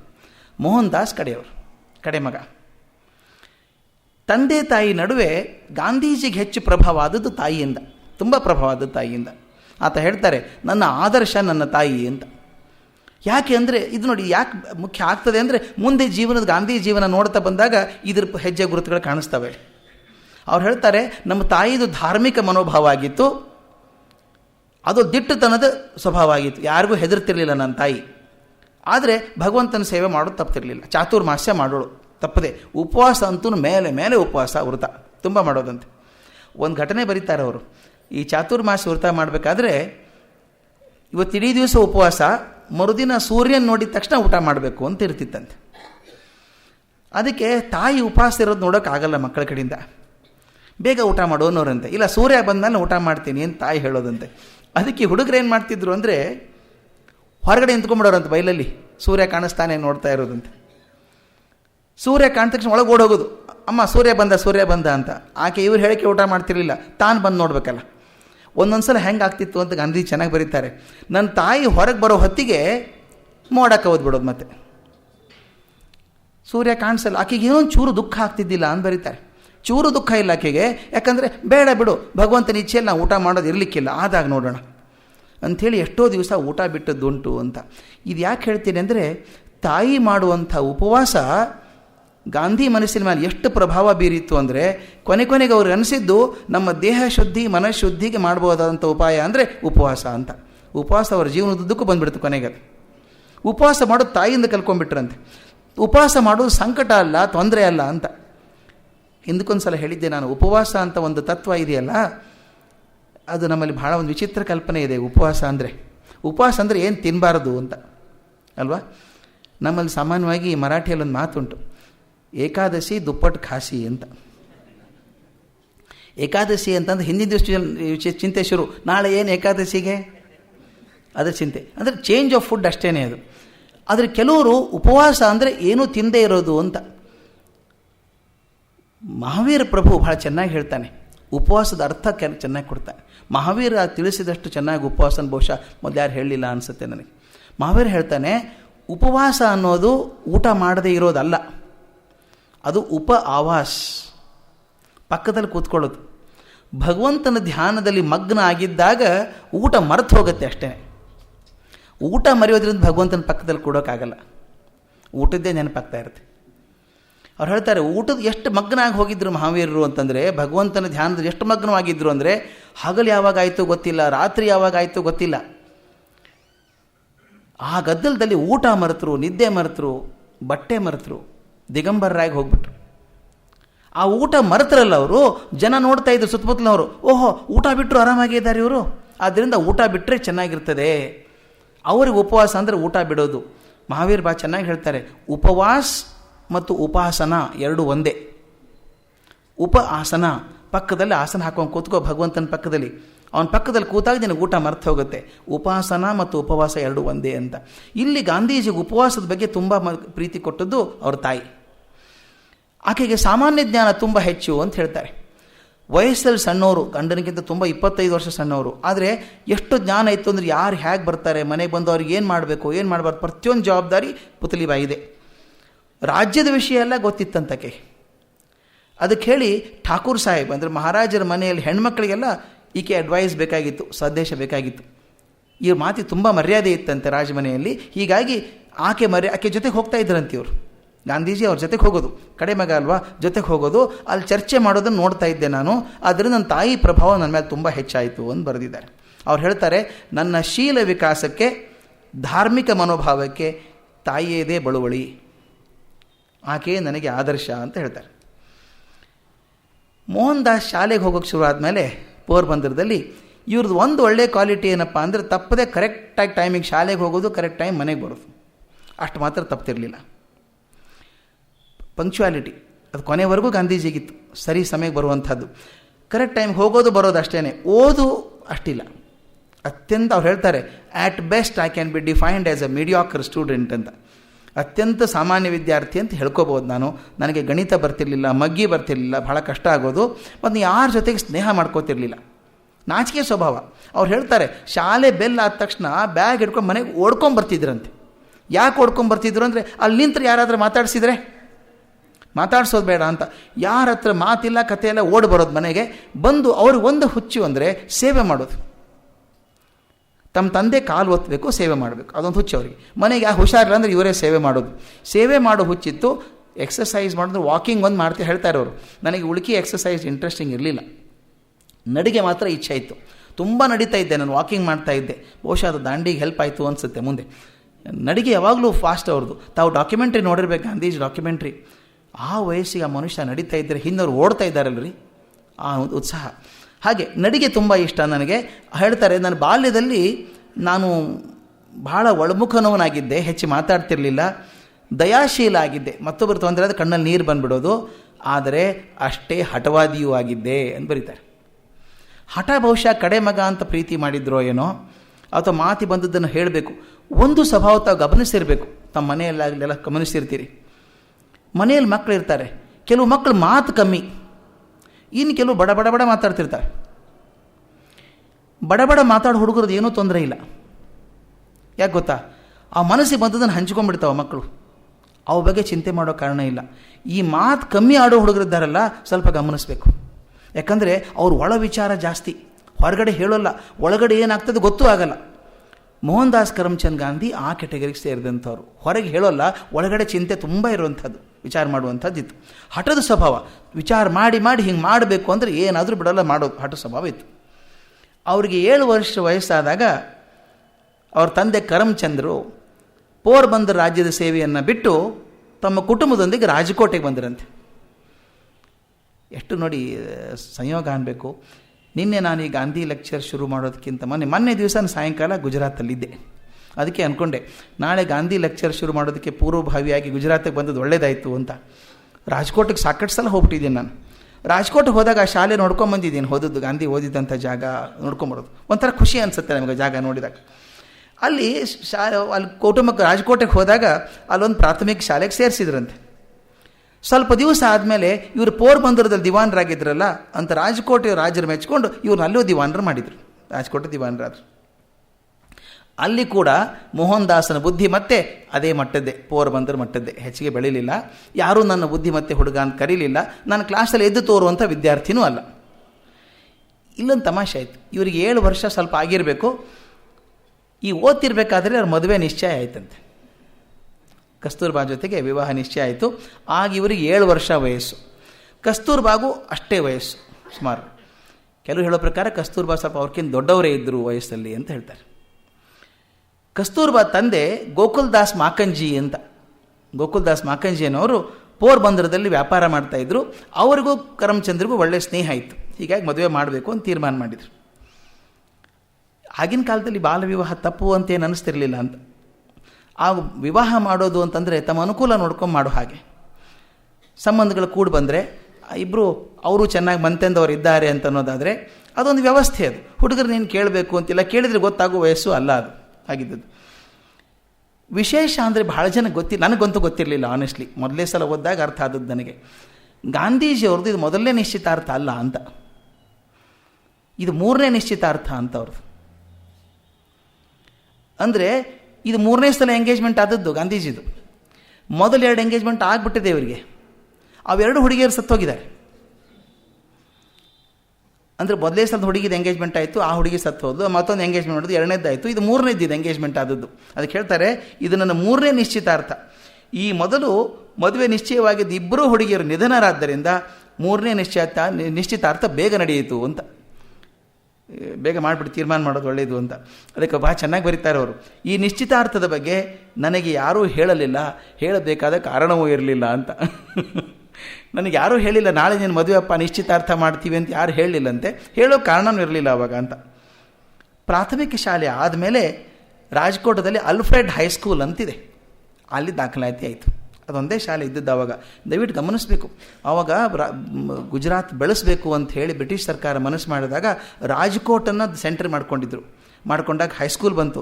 ಇವ್ರು ಬರದೇ ಹೋಗಿದ್ರೆ, ಹೈಸ್ಕೂಲ್ ಬರದೇ ಹೋಗಿದ್ರೆ ಗಾಂಧೀಜಿ ಜೀವನ ಏನಾಗ್ತಿತ್ತೋ ಗೊತ್ತಿಲ್ಲ. ಶಾಲೆ ಕಳಿಸ್ತಿರ್ಲಿಲ್ವೇನೋ. ಇವ್ರ ಅಣ್ಣ ಶಾಲೆ ಬಿಟ್ಟರು, ಪೂರ್ತಿ ಕಲೀಲೇ ಇಲ್ಲ ಅವರು. ಇವರು ಶಾಲೆಗೆ ಹೋದರು, ಹೈಸ್ಕೂಲಿಗೆ ಹೋದರು. ಹೈಸ್ಕೂಲ್ ಸೇರಿದಾಗ 12 ವರ್ಷ ಇವರಿಗೆ. ಅದೇ ವರ್ಷ ಅವ್ರ ಮದುವೆನೂ ಆಯಿತು. 12 ವರ್ಷಕ್ಕೆ ಮದುವೆ ಗಾಂಧೀಜಿಗೆ. ಅವ್ರ ಮಾತಲ್ಲಿ ಕೇಳಬೇಕು, ಮದುವೆ ಆದಾಗ ಹೇಗಿತ್ತು 12 ವರ್ಷಕ್ಕೆ ಅಂತ ಹೇಳ್ತಾರೆ. ನಮ್ಮಲ್ಲಿ ನೋಡಿ, ನಿಶ್ಚಯ ಅಲ್ಲ ನಂದು, ಮದುವೆ ಆದದ್ದು 12ನೇ ವಯಸ್ಸಿಗೆ. ತುಂಬ ಸಂಕಟ ಪಡ್ತಾರೆ, ಹೇಳ್ತೀನಿ, ತೋರಿಸ್ತೀನಿ ಅದನ್ನು. ಇವರ ಅಣ್ಣ ತಂದೆ ಏನು ಮಾಡಿದರು, ಮೋಹನ್ ದಾಸ್ ಒಬ್ಬಂದೇ ಮದುವೆ ಮಾಡೋದು ಬೇಡ, ಖರ್ಚು ಅಂತೀವಲ್ಲ ನಾವು, 3 ಮದುವೆಗೆ ತುಂಬ ಖರ್ಚಾಗುತ್ತೆ, ಒಂದು 2-3 ಮದುವೆ ಕೂಡಿಸೇ ಮಾಡಿಬಿಟ್ರೆ ಖರ್ಚು ಹಂಚ್ಕೊಂಡ್ಬಿಡ್ಬೋದು ಅಂತ, ಅಥವಾ ಕಮ್ಮಿ ಮಾಡ್ಬೋದು ಅಂತ ಹೇಳಿ ಮೋಹನ್ ದಾಸ್ ಅವ್ರದ್ದು, ಕರ್ಜನ್ ದಾಸದ್ದು, ಇನ್ನೊಂದು ಇವ್ರ ಚಿಕ್ಕಪ್ಪನ ಮಗ, 3 ಜನ ಮದುವೆ ಒಂದೇ ಸಲ ತೀರ್ಮಾನ ಆಯಿತು, ಮದುವೆ ಮಾಡಬೇಕು ಅಂತ ತೀರ್ಮಾನ ಮಾಡಿಬಿಟ್ರು. ಮುಂದೆ ಮದುವೆ ದಿವಸ ಫಿಕ್ಸ್ ಆಯಿತು, ಮದುವೆ ಮಾಡಬೇಕು ಅಂತಾಯಿತು. ತಂದೆ ಮದುವೆ ಪೋರ್ಬಂದರದಲ್ಲಿ ಹುಡುಗಿ ಮನೆಯಲ್ಲಿ, ಇವರಿದ್ದದ್ದು ರಾಜಕೋಟದಲ್ಲಿ. ಈಗ ಅಂತರ ಕಮ್ಮಿ ಅನಿಸುತ್ತೆ, 120 ಕಿಲೋಮೀಟ್ರ್ ಅಷ್ಟೇ. ಆಗಿನ ಕಾಲದಲ್ಲಿ ಬಹಳ ದೂರ ಅನಿಸೋದು. ಇವರೆಲ್ಲ ಮದುವೆಗೆ ಬಂದುಬಿಟ್ರು. ತಂದೆ ದಿವಾನ ಆದರೂ ಕೂಡ ನೌಕರದಾರೆ ತಾನೆ, ಮಹಾರಾಜರ ನೌಕರದಾರೆ ತಾನೆ. ಇವ್ರು ಕೇಳ್ಕೊಂಡಿರ್ತಾರೆ, ನನ್ನ ಮಗನ ಮದುವೆ ಇದೆ, ಹೋಗಬೇಕು, ರಜೆ ಕೊಡಿ ಅಂತ. ಅವರು ಆಗಲ್ಲ ಇರಿ, ಕೊಡ್ತೀನಿ, ಸ್ವಲ್ಪ ಕೆಲಸ ಇದೆ, ಮುಗಿಸ್ಕೊಂಡು ಹೋಗಿ ಅಂತ ಹೇಳಿ ಕೊನೆಗೆ ಪರ್ಮಿಷನ್ ಕೊಟ್ರಂತೆ, ಹೋಗು ಅಂಥೇಳಿ. ಇನ್ನು ಮದುವೆ 4 ದಿವಸ ಇದೆ. ತಮಾಷೆ ನೋಡಿ, ಆಗ ಗಾಡಿಯಲ್ಲಿ ಬರೋದಂತೆ, ಕುದುರೆ ಗಾಡಿಯಲ್ಲೋ ಅಥವಾ ಎತ್ತಿನ ಗಾಡಿಯಲ್ಲೋ ಬರಬೇಕು. 5 ದಿವಸ ತೊಗೊಳ್ಳೋದಂತೆ. ರಾಜ್ಕೋಟದಿಂದ ಪೋರ್ಬಂದರ್ಗೆ 5 ದಿವಸ ಬರಬೇಕು. ಈ ಮದುವೆ 4 ದಿವಸ ಇದೆ, ಅವರು ರಜೆ ಕೊಟ್ಟಿದ್ದಾರೆ. ಕೊಟ್ಟು ಮಹಾರಾಜರ ಕೃಪೆಯಿಂದ ಹೇಳಿದ್ರಂತೆ, ಏನು ಚಿಂತೆ ಮಾಡಬೇಡ, ನಿನಗೆ ಸ್ಟೇಜ್ ಕೋಚಸ್ ಕೊಡ್ತೇನೆ. ಅಂದ್ರೇನು, ಇಲ್ಲಿಂದ ಒಂದು ಹೋಗೋದು, ಅಲ್ಲಿ ಇಳ್ಕೊಳ್ಳೋದು, ಮತ್ತೊಂದು ಬೇರೆ ಗಾಡಿ ತೊಗೊಳ್ಳೋದು, ಅಲ್ಲಿ ಹೋಗೋದು, ಬೇಗ ಫಾಸ್ಟ್ ಹೋಗ್ತದೆ ಅದು, ನೀನು 3 ದಿವಸದಲ್ಲಿ ಹೋಗ್ಬಿಡ್ಬೋದು, 1 ದಿವಸ ಮೊದಲೇ ಹೋಗ್ತೀಯ ಮದುವೆಗೆ ಅಂತ ಕಳಿಸಿದ್ರಂತೆ. ಇವರು ಕುದುರೆ ಗಾಡಿ ತೊಗೊಂಡು ಹೊರಟರು. 2 ಕೋಚ್ ಏನೋ ಚೆನ್ನಾಗಿತ್ತಂತೆ. ಆ 3ನೇ ಕೋಚ್ ಹೋಗ್ಬೇಕಾದ್ರೆ ಆ ಕೋಚ್ ಓಡಿಸೋಕೆ ಹೋದ್ರು. 5 ದಿವಸದ ಜರ್ನಿ 3 ದಿವಸದಲ್ಲಿ ಮಾಡಬೇಕು ಅಂದರೆ ಸ್ವಲ್ಪ ಜೋರಾಗಿ ಹೋಗ್ಬೇಕಲ್ಲ, ಅದು ಓಡಿಸೋಕೆ ಹೇಳಿದ್ರೆ ಗೊತ್ತಿಲ್ಲ, ಆ ಕುದುರೆ ಜಾರ್ ಬಿದ್ದು ಗಾಡಿ ಬಿದ್ದುಬಿಟ್ಟು ಇವ್ರಿಗೆ ಭಾರಿ ಪೆಟ್ಟಾಗ್ಬಿಡ್ತು. ಕರಮ್ಚಂದ್ರಿಗೆ ಸೀರಿಯಸ್ ಇಂಜುರೀಸ್ ಬರೀತಾರೆ ಅವರು, ಸೀರಿಯಸ್ ಇಂಜುರೀಸ್ ತುಂಬ ಪೆಟ್ಟಾಗ್ಬಿಡ್ತು. ಎಲ್ಲ ಬ್ಯಾಂಡೇಜ್ ಹಾಕ್ಕೊಂಡು ಬಂದಿದ್ದಾರೆ. ನಾಳೆ ಮದುವೆ 2 ದಿವಸ ಬಂದಿದ್ದಾರೆ. ಅವ್ರು ಹೇಳ್ತಾರೆ, ಈ ಮದುವೆ ಇವ್ರಿಗೆ ತಂದೆ ತಾಯಿಗೆ ಬಿದ್ದಂಥ ಪೆಟ್ಟಿಂದ ಮದುವೆಯ ಸಂಭ್ರಮಕ್ಕೂ ಪೆಟ್ಟು ಬಿತ್ತು ನಮಗೆ ಅಂತ. ಆದರೆ ಎಷ್ಟು ಪ್ರಾಮಾಣಿಕವಾಗಿ ಬರೀತಾರೆ, ನನಗೆ ಇಷ್ಟ ಆಗೋದು ಅಂದರೆ ಹೇಳ್ತಾರೆ, ಒಂದು ಕ್ಷಣ ಗಾಬರಿ ಆಯಿತು ತಂದೆಯನ್ನು ನೋಡಿ, ಪಾಪ ಪೆಟ್ಟಾಯ್ತಲ್ಲ, ಏನೇನಾಯ್ತು ತಂದೆಗೆ ಅಂತ ಅನ್ನಿಸ್ತಂತೆ. ಆದರೆ ಮದುವೆಯ ಸಂಭ್ರಮದಲ್ಲಿ ಬಾಲಕನಾಗಿದ್ದ ನನಗೆ ತಂದೆಯ ಪೆಟ್ಟು ಮರೆತೇ ಹೋಯಿತು ಅಂತ ಬರೆದಾರೆ. ಸಂಭ್ರಮ ಇತ್ತಲ್ಲ, ಹೊಸ ಬಟ್ಟೆ, ಅದು ಇದು ಏನೋ ಗದ್ದಲ ಸಂಭ್ರಮ ನಡೆದಿದೆ, ತಂದೆ ಪೆಟ್ಟು ಆದದ್ದೇ ಮರೆತು ಹೋಯಿತು ನನಗೆ ಅಂತ ಬರೀತಾರೆ. ಈ ಮದುವೆ ಬಗ್ಗೆ ಗಾಂಧೀಜಿಗಿರುವಂಥ ವಿಚಾರ ಹೇಗಿತ್ತು ಅಂತ ಎಷ್ಟು ಚೆನ್ನಾಗಿ ಬರೀತಾರೆ ನೋಡಿ. ಆ ಪ್ಯಾರಾಗ್ರಾಫ್ ಇದೆ, ಮೊದಲನೇ ಪ್ಯಾರಾಗ್ರಾಫ್, ಚೈಲ್ಡ್ ಮ್ಯಾರೇಜ್ ಅಂತ ಒಂದು ಪ್ಯಾರಾಗ್ರಾಫ್ ಬರೀತಾರೆ. ಎಷ್ಟು ನೊಂದ್ಕೊಂಡು ಬರೆದಿದ್ದಾರೆ ಅಂತ. Much I wish that I had not to write this chapter. ಈ ಚಾಪ್ಟರೇ ಬರೀಬಾರ್ದು ಅನ್ನಿಸ್ತಾ ಇತ್ತು ನನಗೆ, ನಾನು ಬಟ್ಟಬೇಕಾದ್ರೆ ಬರೆದಾಗ. I know that I shall have to swallow many such bitter draughts in the course of this narrative and I cannot do otherwise if I claim to be worshipper of truth. ಬರೀದೆ ಹೋದರೆ ಸತ್ಯವನ್ನು ನಂಬಿದವನು ಅಂತ ಹೇಳೋಕ್ಕಾಗಲ್ಲ ನನಗೆ. ಅದು ಬರೀತಾರೆ, it is my painful duty to have to record here my marriage at the age of 13. As I see the youngsters of the same age about me who are under my care and think of my own marriage, I am inclined to pity myself and to congratulate them on having escaped my lot ಅಂತ. ನನ್ನ ಜೊತೆಗೆ ಹುಡುಗರಿದ್ದಾರಲ್ಲ, 13 ವರ್ಷದವ್ರು, ಮದುವೆ ಆಗದೇ ಇದ್ದವರಿದ್ದಾರಲ್ಲ, ದೊಡ್ಡವರು, ಅವ್ರು ನೋಡಿದಾಗ ಸಂತೋಷ ಆಗುತ್ತೆ, ನನ್ನ ಬಗ್ಗೆ ಕರುಣೆ ಬರುತ್ತೆ, ಅವ್ರನ್ನ ಅಭಿನಂದನೆ ಮಾಡೋಣ ಅಂತ ಅನಿಸುತ್ತೆ ಅಂತ ಹೇಳಿದಂತೆ, ಪಾರಾಗಿದ್ದಾರೆ ಅಂತ ಅಂಥೇಳಿ ಯಾಕೆ ಮದುವೆ ಮಾಡ್ತಿದ್ರು ಅಂತ ಬರೆದಿದ್ದಾರೆ. Marriage among Hindus is not A simple matter, ತುಂಬ ಖರ್ಚಾಗೋದು. ಅದಕ್ಕಂಥೇಳಿ ಅವರಿಗೆ 3 ಜನ ಸೇರಿ ಮದುವೆ ಮಾಡಬೇಕು ಅಂತ ತೀರ್ಮಾನ ಮಾಡಿದ್ರಂತೆ. It was only through this preparation that we got warning of the coming event. I do not think it meant to me anything more than prospect of good clothes to wear, drum beating, marriage processions, rich dinners and a strange girl to play with. ಆಟಕ್ಕೊಂದು ಹೊಸ ಹುಡುಗಿ, ಆಟ, ಊಟ, ಭರ್ಜರಿ, ಬಟ್ಟೆ ಎಲ್ಲ, ಇದೊಂದು ಬಿಟ್ಟರೆ ನನಗೇನು ಕಲ್ಪನೆ ಇರಲಿಲ್ಲ. The carnal desire came much later. I propose to draw the curtain over my shame except for few details worth recording ಅಂತ ಹೇಳ್ತಾರೆ. ನನಗೆ ಯಾಕೆ ಹಿಂಗೆ ಆಯಿತು ಅಂತಂದರೆ, ನನಗೆ ಭಾಳ ನಾಚಿಕೆ ಆಗುತ್ತೆ, ಮದುವೆ ಎಷ್ಟು ಬೇಗ ಆಗಿಬಿಟ್ಟೆ ಅಂಥೇಳಿ. ಅದು ಹೇಳ್ತಾರೆ, I am sorry, I am criticising my father now, but that was the rule of the land at that time. ಹಾಗೆ ಇತ್ತು ಸಮಾಜ, ಅದು ಆಯಿತು ಅಂತ ಬರೀತಾರೆ. 2 ಘಟನೆಗಳನ್ನು ನೆನಪು ಮಾಡ್ಕೋತಾರೆ ಗಾಂಧೀಜಿ. ಆ ಶಾಲೆಯಲ್ಲಿದ್ದಾಗ ಆದಂಥದ್ದು. ಮೊದಲನೇದು ಭಾಳ ಪ್ರಚಾರವಾಗಿರುವಂಥದ್ದು. ಒಮ್ಮ ಶಾಲೆಗೆ ಇನ್ಸ್ಪೆಕ್ಟರ್ ಬಂದರು ಅಂತ, ಗೈಲ್ಸ್ ಅಂತ ಅವನ ಹೆಸರು. ಗೈಲ್ಸ್ ಅಂತ ಇನ್ಸ್ಪೆಕ್ಟರ್ ಬಂದು ಬೋರ್ಡ್ ಮೇಲೆ 5 ಪದ ಹೇಳಿದಂತೆ, 5 ಪದಕ್ಕೆ ಸ್ಪೆಲ್ಲಿಂಗ್ ಬರೀಬೇಕೆಲ್ಲರೂ. 5 ಪದ ಕೊಟ್ಟರಂತೆ, ಸ್ಪೆಲ್ಲಿಂಗ್ ಬರೀರಿ ಅಂದರು. ಇವರು ಕೆಟ್ಲ್ ಅಂತ ಒಂದು ಪದ, ಕೆಟ್ಲ್ ಅಂತ, ಆ ಕೆಟ್ಲ್ ಪದಕ್ಕೆ ಸ್ಪೆಲ್ಲಿಂಗ್ ಗೊತ್ತಿಲ್ಲ ಇವರಿಗೆ, ತಪ್ಪು ಬರೆದಿದ್ದಾರೆ. ಅವ್ರು ಬಂದು ಮೇಷ್ಟ್ರು ಅಡ್ಡಾಡ್ತಿರ್ತಾರಲ್ಲ, ಅವರು ಇನ್ವಿಜಿಲೇಟ್ ಮಾಡ್ಬೇಕು ತಾನೇ. ಅವರು ಇನ್ವಿಜಿಲೇಷನ್ ಮಾಡೋದು ಬಿಟ್ಟು ಇವ್ನು ಹೇಳಿದ್ರಂತೆ, ಕರೆಕ್ಟ್ ಮಾಡ್ಕೋ ಸ್ಪೆಲ್ಲಿಂಗು, ಕೆಟ್ಲ್ ತಪ್ಪಾಗಿದೆ ಅಂತ ಹೇಳಿದ್ರಂತೆ. ಇವ್ರು ಕೇಳಿ ಸುಮ್ಮನೆ ಕೂತಿದ್ರಂತೆ. ಅವರು ಶೂಸಿಂದ ಕಾಲಿಗೆ ಗೊತ್ತಿದ್ರು, ಹಿಂಗೆ ನೋಡು ಮುಂದೆ ನೋಡೋಕೆ ಬರ್ದಿದ್ದ ನೋಡು ಅವ್ನು ಕೆಟ್ಲ್ ಸ್ಪೆಲ್ಲಿಂಗ್ ನೋಡ್ಕೋ ಅಂತ ಹೇಳಿದ್ರಂತೆ. ಇವ್ರು ಗೊತ್ತಿದ್ರು ನಾನು ಮಾಡಬಾರ್ದು ಅಂತ ಬಿಟ್ಟೆ ಅಂತ ಬರೀತಾರೆ. ಅದು ಮಾಡಲಿಲ್ಲಂತೆ. ಮಾಡಿದಾಗ ಅವ್ರು ಸಿಟ್ಟು ಬಂತು, ಸೂಚನೆ ಕೊಟ್ಟರಂತೆ, ತಿದ್ದು ಅದನ್ನು ಅಂತ ಸೂಚನೆ ಕೊಟ್ಟರಂತೆ, ಹಾಗೆ ಮಾಡಬೇಡ ತಿದ್ದು ಅಂತ. ನೋಡಿ ಎಷ್ಟು ಚೆನ್ನಾಗಿ ಬರೀತಾರೆ ಅವರು. ಅವ್ರ ಮಾತಕ್ಕೆ ಚೆನ್ನಾಗಿರುತ್ತೆ. The teacher tried to prompt me with the point of his boot, but I would not be prompted. It was beyond me to see that he wanted me to copy the spelling from my neighbor's slate, for I had thought that the teacher was there to supervise us against copying. ಮೇಸ್ಟ್ ಇರೋದು copy ಮಾಡಬಾರ್ದು ನೋಡ್ಕೊಳ್ಳೋಕ್ಕಿರೋದು, ಆದರೆ ಅವರೇ copy ಮಾಡುವಂತಿದ್ದಾರಲ್ಲ, ನನಗೆ ಇಷ್ಟ ಆಗಲಿಲ್ಲ ಅದು ಅಂತ. The result was that all the boys except myself were found to have spelled every word correctly. ಎಲ್ಲರೂ ಕರೆಕ್ಟಾಗಿ ಮಾಡಿದ್ರು, ನಾನು ಒಬ್ಬನ ಬಿಟ್ಟು ನಾ ಕೆಟ್ಲ್ ತಪ್ಪು ಮಾಡಿದ್ದೆ. Only I had been stupid. The teacher tried later to bring this stupidity home to me. ಅಷ್ಟಕ್ಕೆ ಬಿಡಲಿಲ್ಲ ಅವರು, ಮುಗಿದ್ಮೇಲೆ ಬೈದರಂತೆ, ಮೂರ್ಖ ಇದೆಯಲ್ಲೋ ಬರ್ಕೋಬಾರ್ದು, ನೋಡಿ ಅವ್ರು ಬರೆದದ್ದು ಹೇಳ್ತೀನಿ ನೋಡ್ಕೊಂಬರಿ ಅಂತ ಬರೀಲ್ಲ ನೀನು ಅಂತ ಹೇಳಿದ್ರಂತೆ. ಅದಕ್ಕೆ but without effect I never could learn the art of copying. ಇದು ನಾನು ಸ್ವಲ್ಪ ಬೇರೆ ಲೆವೆಲಿಗೆ ವಿಚಾರ ಮಾಡ್ತೇನೆ. ಈ ಆರ್ಟ್ ಆಫ್ ಕಾಪಿಯಿಂಗ್ ಇದೆಯಲ್ಲ, ಈ ಕಾಪಿ ಮಾಡೋ ಹವ್ಯಾಸ ಇದೆ ನೋಡಿ.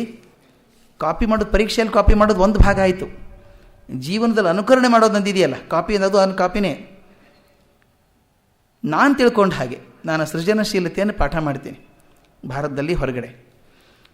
ಮೊದಲನೇ ನಮ್ಮ ಪಾಠ ಕಲಿಸೋ ಸೃಜನಶೀಲತೆಯಲ್ಲಿ ಅಂದರೆ, ಯಾವತ್ತು ನಾವು ಕಾಪಿ ಮಾಡೋಕ್ಕೆ ಕಲ್ಕೋತೇವೋ ಅವತ್ತು ನಮ್ಮ ಸೃಜನಶೀಲತೆ ಸತ್ತು ಹೋಗ್ತದೆ ಅಂತ ಹೇಳ್ತಾರೆ. ಕಾಪಿ ಮಾಡಿದ ತಕ್ಷಣ ನಮ್ಮ ಸೃಜನಶೀಲತೆ ಸತ್ತು ಹೋಗ್ತದೆ. ಯಾಕಂದರೆ ಕಾಪಿ ಮಾಡೋದಂದರೆ ಪದ ಕಾಪಿ ಮಾಡೋದಷ್ಟೇ ಅಲ್ಲ, ಅವರ ಜೀವನ ಶೈಲಿಯನ್ನು ಕಾಪಿ ಮಾಡೋದಾಗಲಿ, ಅವ್ರು ಮಾಡುವಂಥ ರೀತಿಯನ್ನು ಕಾಪಿ ಮಾಡೋದಿದೆಯಲ್ಲ, ಅದಕ್ಕೆ ಹೇಳ್ತೀವಿ. ಎಷ್ಟೋ ಜನ ಅವ್ರಂಗೆ ಇರಬೇಕು ಅಂತ ಹೋಗ್ತೇವೆ, ಇವ್ರಂಗೆ ಬಟ್ಟೆ ಹಾಕ್ಕೋಬೇಕು, ಇವ್ರಂಗೆ ಮಾತಾಡಬೇಕು, ಇವ್ರಂಗೆ ಬರೀಬೇಕು ಅಂತ ನಾನು ಕಾಪಿ ಮಾಡೋಕ್ಕೆ ಹೋದರೆ ನಾನು ಎಂದೂ ಸೃಜನಶೀಲ ಆಗೋಕ್ಕೆ ಸಾಧ್ಯ ಇಲ್ಲ. ನೋಡಿ ಅದೆಷ್ಟು ಚೆನ್ನಾಗಿದೆ ಮಾತು. I could never learn the art of copying. ಆದ್ದರಿಂದ ಅವ್ರು ದೊಡ್ಡವರಾದರು ಅಂತ. ಕಾಪಿ ಮಾಡಿದರೆ ಮತ್ತೊಬ್ಬರಂಗೆ ಆಗ್ಬಿಡ್ತಿದ್ರು ಅವರು. Yet the incident did not in the least diminish my respect for my teacher.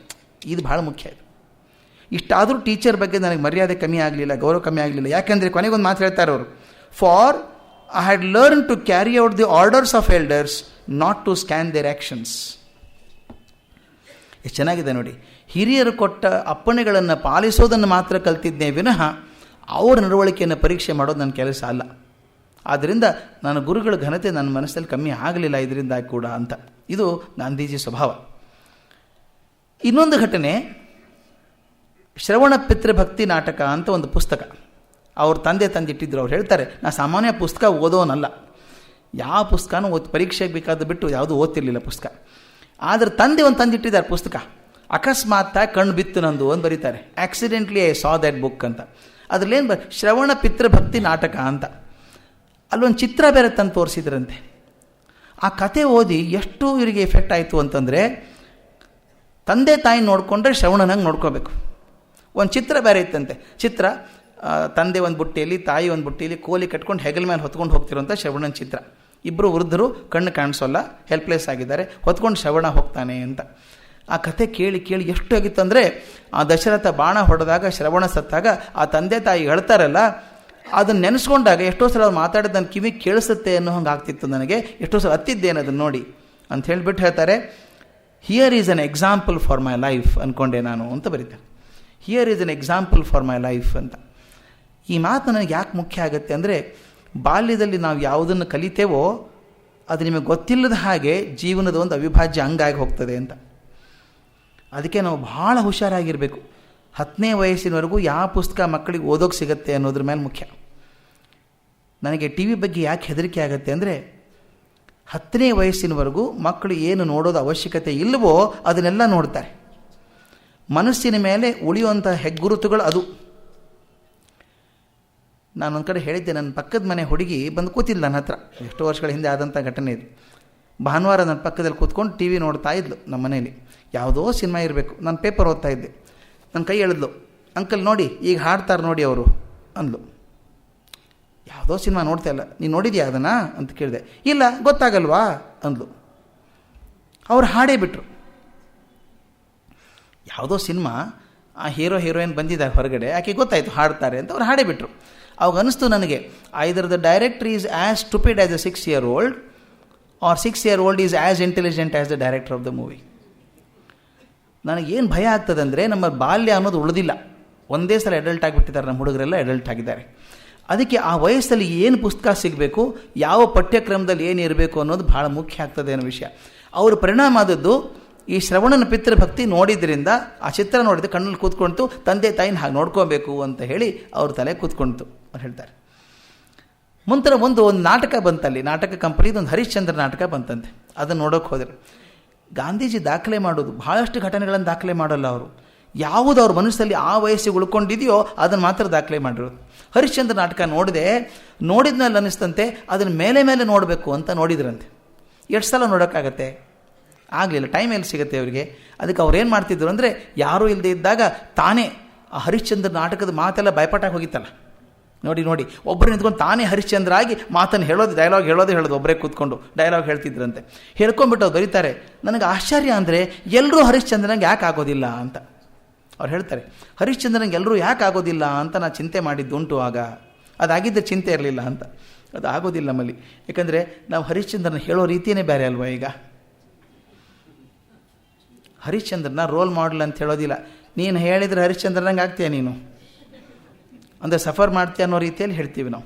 Harishchandra ಅಂದರೆ ಕಷ್ಟಪಡೋದೇ ಅಂತ ಒಂದು ಕರ್ಮ ಅದು. ಹಾಗಿಲ್ಲ, ಅದು ಆ್ಯಕ್ಚುಲಿ ನಾವು ಹೇಳೋದಿಲ್ಲ ಕತೆ ಸರಿಯಾಗಿ.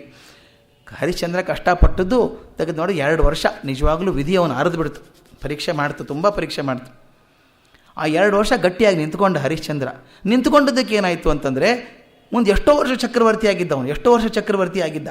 ಅದಲ್ಲದೆ ಹರಿಶ್ಚಂದ್ರನಿಗಿಂತ ಮೊದಲು 1000 ಜನ ರಾಜರಿದ್ದರು, ಆಮೇಲೆ 1000 ಜನ ರಾಜರಾದರೂ ಕೂಡ ನೆನಪಿಟ್ಟದ್ದು ಹರಿಶ್ಚಂದ್ರ ಒಬ್ಬನೇ ನಾವು. ಯಾಕಂದ್ರೆ 2 ವರ್ಷ ಕಷ್ಟಪಟ್ಟದ್ದಕ್ಕೆ, ಪ್ರಾಮಾಣಿಕವಾಗಿ ಮಾಡಿದ್ದಕ್ಕೆ. ಅದು ನಾವು ಕಲಿಸೋದು ಹೇಗಂದರೆ, ಸತ್ಯ ಹೇಳಿದರೆ ಹರಿಶ್ಚಂದ್ರನಿಗೆ ಆಗ್ತದೆ ನೆನೆಬಾರ ಅಂತ. ಅದಕ್ಕೆ ಹೇಳ್ತಾರೆ ಅವರು, ಹರಿಶ್ಚಂದ್ರ ಎಷ್ಟು ಪರಿಣಾಮ ಬೀರ್ತು ಅಂದರೆ ಎಲ್ಲರೂ ಯಾಕೆ ಆಗಬಾರ್ದು ಹಾಗೆ ಅಂತ. ವಿವಾಹದ ಕಾರಣದಿಂದಾಗಿ ಗಾಂಧೀಜಿಗೆ 1 ವರ್ಷ ಶಾಲೆ ತಪ್ಪಿತು. 1 ವರ್ಷ ಶಾಲೆ ತಪ್ಪೋಯ್ತು ಅವರು. ಅವಾಗೇನು ಅವಕಾಶ ಇತ್ತು ಅಂದರೆ, ನೀವು ಮನಸ್ಸು ಮಾಡಿದರೆ 1 ವರ್ಷದಲ್ಲಿ 2 ವರ್ಷವನ್ನು ಓದಬಹುದು, ಪರೀಕ್ಷೆ ಕೂಡಬಹುದು ಅಂತಿತ್ತು ಅವಾಗ. ಈಗೆಲ್ಲ ತಮಾಷೆ ಅನಿಸುತ್ತೆ ಹಂಗೆ ಹೇಳಿದರೆ. ಆಗೆಲ್ಲ ಆಗಿತ್ತು. ನಾನೇ ಎಕ್ಸಾಂಪಲು. ನಮ್ಮ ಅಜ್ಜ ನಾನು ಒಂದೇ ಸಲ 3ನೇ ಪರೀಕ್ಷೆಗೆ ಕೂಡಿಸಿದ್ದು. 1-2 ಕಲಿತೇ ಇಲ್ಲ. ಆ ಯಾರೊಬ್ಬರು ವಿಜಯಲಕ್ಷ್ಮಿ ಪಂಡಿತ್ ಅಂತ ಒಬ್ರು ಯಾರೋ ಇದ್ದರು, ಸ್ಕೂಲ್ ಇನ್ಸ್ಪೆಕ್ಟ್ರು. ಅವ್ರು ನಮ್ಮ ಅಜ್ಜ, ಅವರು ಹೆಡ್ ಮಾಸ್ಟರ್ ಆಗಿದ್ದವರು. ಪರೀಕ್ಷೆ ಕೂಡಿಸಿ 1ನೇತೆಗೆ ಯಾಕೆ ಹೋಗ್ಬೇಕು, ನಮ್ಮ ಮೊಮ್ಮಗ ಪರೀಕ್ಷೆ ಕೂಡಿಸಿ ಅಂದಿರಂತೆ. ಅವ್ರು 2ನೇ ಪರೀಕ್ಷೆ ಕೂಡಿಸಿದ್ರು ನಾನು 2ನೇತೆಗೆ. ನಾನು ಒಂದೇ ಸಲ 2ನೇತೆ ಬರೆದಂತೆ, ಪಾಸ್ ಆದ್ನೋ ಏನೋ ಗೊತ್ತಿಲ್ಲ, 3ನೇತೆ ಕಳಿಸ್ಬಿಟ್ರು ಒಂದೇ ಸಲ. ಆಗಿತ್ತು ಅವಾಗ ಅವಕಾಶ. ಇವ್ರು ಹೇಳಿದ್ರಂತೆ 2 ವರ್ಷ ಒಂದೇ ಸಲ ಮಾಡಿಸ್ಕೋ ಅಂತ ಹೇಳಿದ್ರಂತೆ. ಗಾಂಧೀಜಿ ಮಾಡಿದರು. ತುಂಬ ಕಷ್ಟ ಆಯಿತು ಅಂತ ಬರೀತಾರೆ. ಜಾಮೆಟ್ರಿ ಬರ್ತಾ ಇರಲಿಲ್ಲ ನನಗೆ, ಇಂಗ್ಲೀಷ್ ಕಷ್ಟ ಆಗೋದು, ಇಂಗ್ಲೀಷ್ ಮೀಡಿಯಮ್ ಕಷ್ಟ ಆಗ್ತಿತ್ತು ನನಗೆ ಅವಾಗ. ಆದರೆ ನಾನು ಹೇಗೋ ಮಾಡಿದೆ.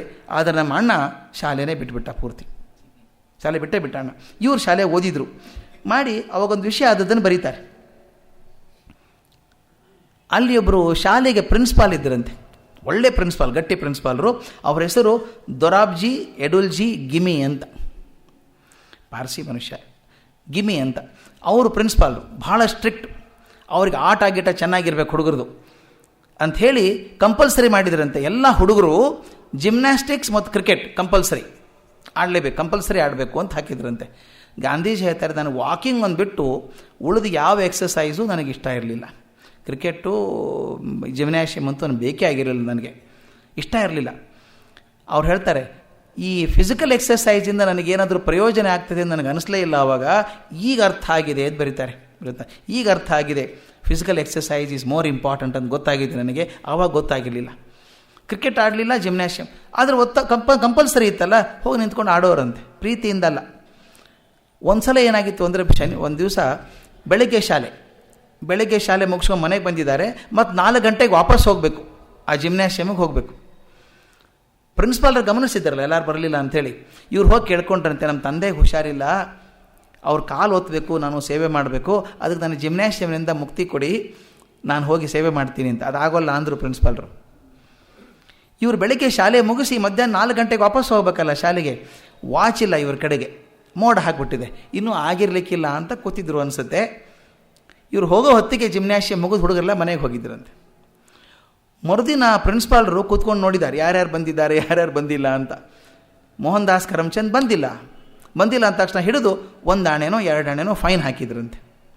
ಇವ್ರು ಹೇಳಿದ್ರಂತೆ, ಇಲ್ಲ ನಾನು ತಪ್ಪಿಸ್ಬೇಕು ಅಂತಿರಲಿಲ್ಲ, ನಮ್ಮ ತಂದೆ ಕಾಲು ಓದ್ತಾ ಇದ್ದೆ, ಅವಾಗ ನನಗೆ ಗೊತ್ತಾಗಲಿಲ್ಲ ಅಂತ ಹೇಳಿದ್ರಂತೆ. ಸುಳ್ಳು ಹೇಳ್ತೀಯಾ ಅಂಥೇಳಿ 2 ಆಣೆ ದಂಡ ಹಾಕಿದರು ಅಂತ. ಗಾಂಧೀಜಿ ಬರೀತಾರೆ, ನನಗೆ ಶಿಕ್ಷೆ ಕೊಟ್ಟದಕ್ಕೆ ಬೇಜಾರಿಲ್ಲ, ಸುಳ್ಳು ಹೇಳ್ತೀನಿ ಅಂತ ಶಿಕ್ಷೆ ಕೊಟ್ಟಲ್ಲ, ಇಷ್ಟ ಆಗಲಿಲ್ಲ ನನಗೆ ಅಂತ. ನಾನು ಸುಳ್ಳು ಹೇಳಿರಲಿಲ್ಲ ಅವರಿಗೆ, ಸುಳ್ಳು ಹೇಳೋ ಕಾರಣ ಇಲ್ಲ, ಸುಳ್ಳು ಮಾತ್ರ ಎಂದೂ ಹೇಳ್ತಿರಲಿಲ್ಲ ನಾನು. ಸುಳ್ಳು ಹೇಳಿದ್ದಕ್ಕೆ ದಂಡ ಹಾಕಿದ್ದೀನಿ, ಸಿಟ್ಟು ಬಂತು ನನಗೆ, ಮತ್ತೆ ಹೋಗಿ ನಮ್ಮ ತಂದೆ ಹತ್ರ ಹೇಳಿದೆ, ಹತ್ಕೊಂಡೆ, ಭಾಳ ಹಿಂಸೆ ಆಯಿತು, ಭಾಳ ಹತ್ತಿದ್ದೀನಿ ನಾನು ಅಂತ ಬರೀತಾರೆ. ಆಮೇಲೆ ಕೊನೆಗೆ ತಂದೆ ಹತ್ರ ಹೋಗಿ ಲೆಟರ್ ಬರ್ಸ್ಕೊಂಡ್ರಂತೆ, ಇಲ್ಲ ಅವ್ನು ನಿಜವಾಗ್ಲೂ ನನ್ನ ಸೇವೆ ಮಾಡ್ತಾ ಇದ್ದ, ಅದಕ್ಕೆ ಅವ್ನು ಬರೋಕ್ಕಾಗಲಿಲ್ಲ ಅಂತ ಹೇಳಿ ಬರೀತಾರೆ. ನನ್ನ ನೆನಪಿದೆ, ದಂಡ ಏನು ಕಟ್ಟಲಿಲ್ಲ ನಾನು, ಎಕ್ಸಾಮ್ಟ್ ಮಾಡಿದ್ರು ಅದನ್ನು ಅಂತ. ನೋಡಿ, ಆ ವಯಸ್ಸಿಗೆ 2 ಆಣೆ ದಂಡಕ್ಕೋಸ್ಕರ ಹೊಡೆದಾಡೋದು ನೆನಪಿಟ್ಕೊಂಡಿದ್ದಾರೆ. ಅಂದರೆ ತಪ್ಪು ಮಾಡಿದ್ದಕ್ಕೆ ದಂಡ ಹಾಕಿದ್ರೆ ತೊಂದರೆ ಇಲ್ಲ, ಸುಳ್ಳು ಹೇಳಿದ್ದೀನಿ ಅಂತ ಹಾಕಿದ್ರಲ್ಲ, ನಾನು ಸುಳ್ಳುಗಾರ ಅನ್ಸ್ಕೊಳ್ಳೋಕೆ ತಯಾರಿಲ್ಲ ಅಂತ ಹೇಳಿ ಮಾಡಿಸಿದ್ರಿ ಅಂತ ಹೇಳ್ತಾರೆ.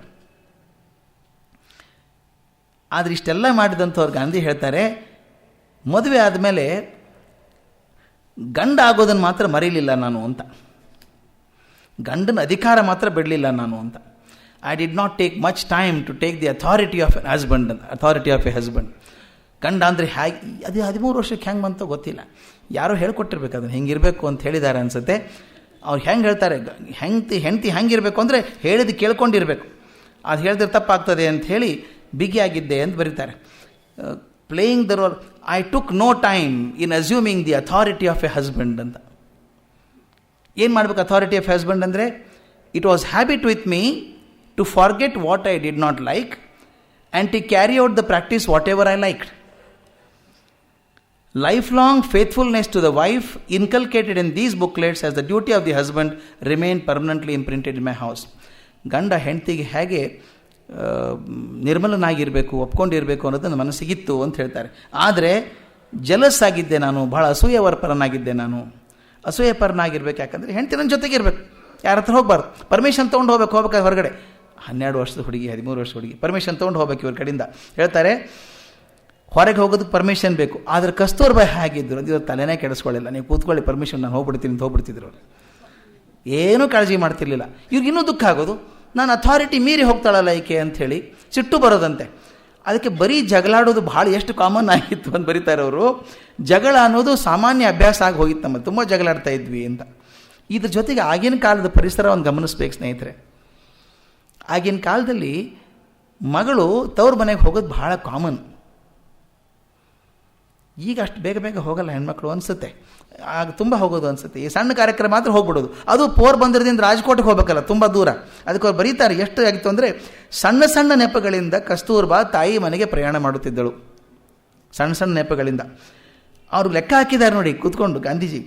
5 ವರ್ಷಗಳ ನಮ್ಮ ದಾಂಪತ್ಯ ಜೀವನದಲ್ಲಿ ಬಹುಶಃ ನಾವು 3 ವರ್ಷ ಮಾತ್ರ ಜೊತೆಗಿದ್ದಿರಬಹುದು. 5 ವರ್ಷದಲ್ಲಿ 2 ವರ್ಷ ತಾಯಿ ಮನೆಯಲ್ಲೇ ಆಕೆ. ಮತ್ತು ಇನ್ನೊಂದು ಬರೀತಾರೆ, ಒಂದೇ ಸಮನೆ ನಾವು 6 ತಿಂಗಳು ಎಂದೂ ಜೊತೆಗಿರಲಿಲ್ಲ. 6 ತಿಂಗಳಿಗೊಮ್ಮೆ ಹೆಡ್ ಕ್ವಾರ್ಟರ್ಸ್ಗೆ ಹೋಗೋದು, ವಾಪಸ್ ತಾಯಿ ಮನೆಗೆ ಹೋಗಿಬಿಡೋದು, ಹೋದ್ರೆ ಬರೋದು ಯಾವಾಗ ಗೊತ್ತಿಲ್ಲ. ಹೀಗಾಗಿ ಅವ್ರು ಹೇಗೆ ಉಪಯೋಗಿಸ್ಕೊತಾರೆ ನೋಡಿ ಅಂತ ಹೇಳೋದು. ಹಿಂಗೆ ಜೊತೆಗಿರಲಿಲ್ಲ, ಇದ್ರೆ ಜಗಳಾಡ್ತಾ ಇದ್ವಿ, ಅದು ಕರೆಕ್ಟು. ಇದರಿಂದ ಪ್ರಯೋಜನ ಏನಾಯಿತು ಅಂತ ಬರೀತಾರೆ. I got used to the absence of my wife ಅಂತ. ಹೆಂಡತಿ ಇಲ್ಲದೆ ಬದುಕೋಕ್ಕೆ ಅಭ್ಯಾಸ ಆಯಿತು ನನಗೆ ಅಂಥೇಳಿ ಮುಂದೆ ಇಂಗ್ಲೆಂಡಿಗೆ ಹೋದಾಗ ಭಾಳ ಅನುಕೂಲ ಆಯಿತು ನನಗೆ ಅದರಿಂದ ಅಂತ ಬರೀತಾರೆ. ಅಕಸ್ಮಾತ್ ನನ್ನ ಜೊತೆಗೆ ಇರೋದಾಗಿದ್ದರೆ ಇಂಗ್ಲೆಂಡಿಗೆ ಹೋದಾಗ ತುಂಬ ಕಷ್ಟ ಆಗಿರೋದು ನನಗೆ, ಅದು ಹಂಗೆ ಆಗಲಿಲ್ಲ ನನಗೆ ಅಂತ ಬರೀತಾರೆ.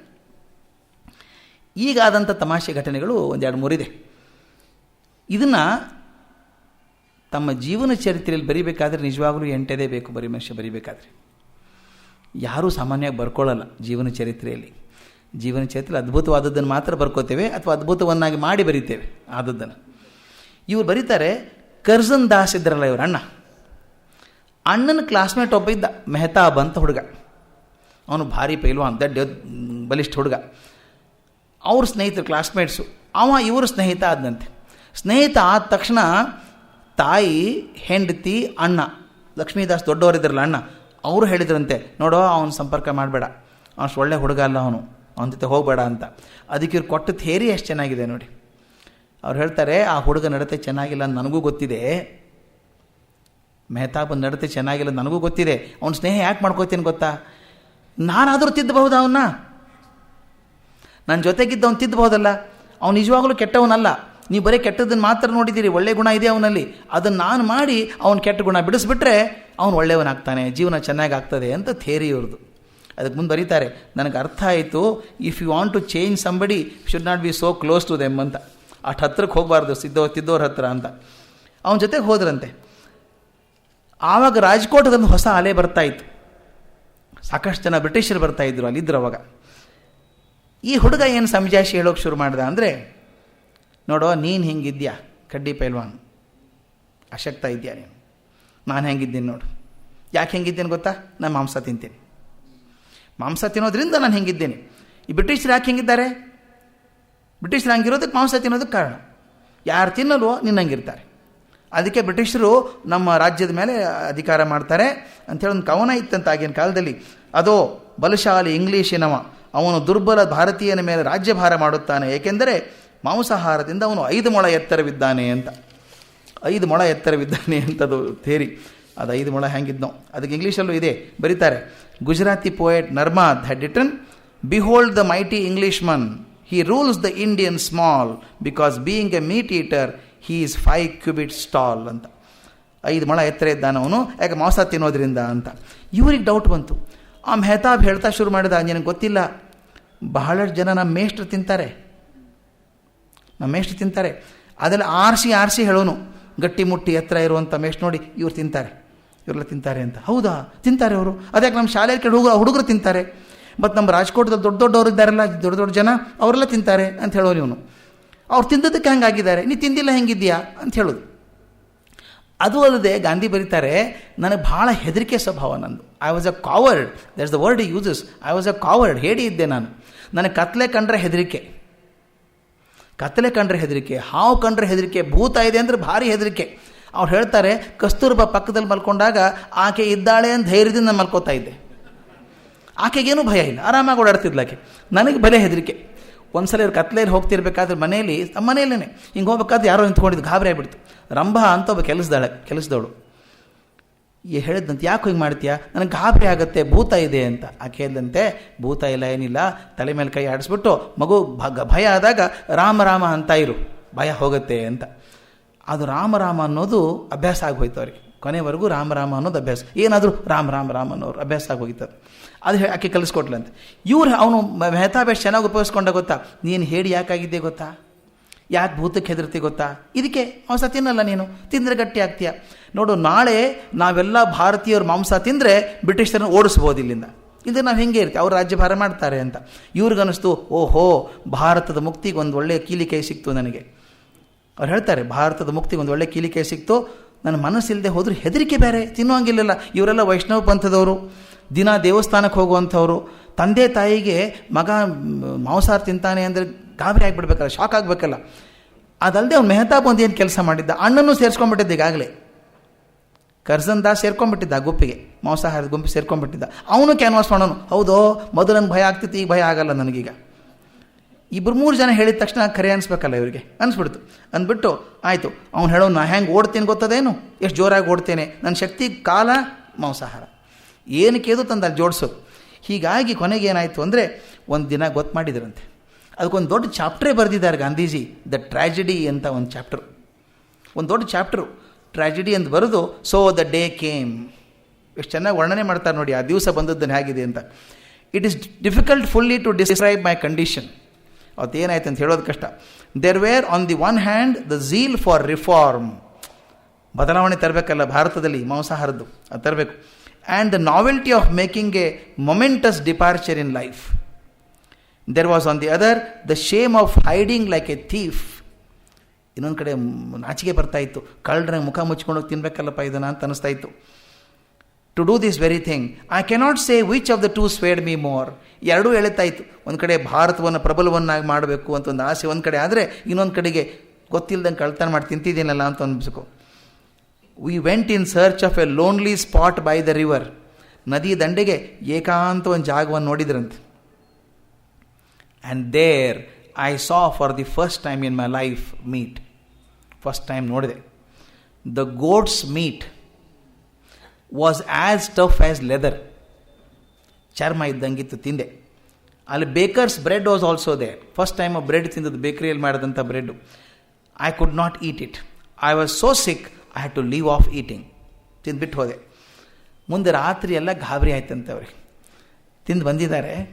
ಮನೆಗೆ ಬಂದಮೇಲೆ ಏನಾಯಿತು ಅಂತ ಬರೀತಾರೆ. I had a very bad night afterwards. ರಾತ್ರಿ ಎಲ್ಲ ಚಿಂತೆ ಆಯಿತು ನನಗೆ. A horrible nightmare haunted me. ರಾತ್ರಿಯಲ್ಲಿ ಒಂದು ಭಯಾನಕವಾದ ಕನಸು ನನಗೆ ಕಾಡ್ತಾ ಇತ್ತಂತೆ.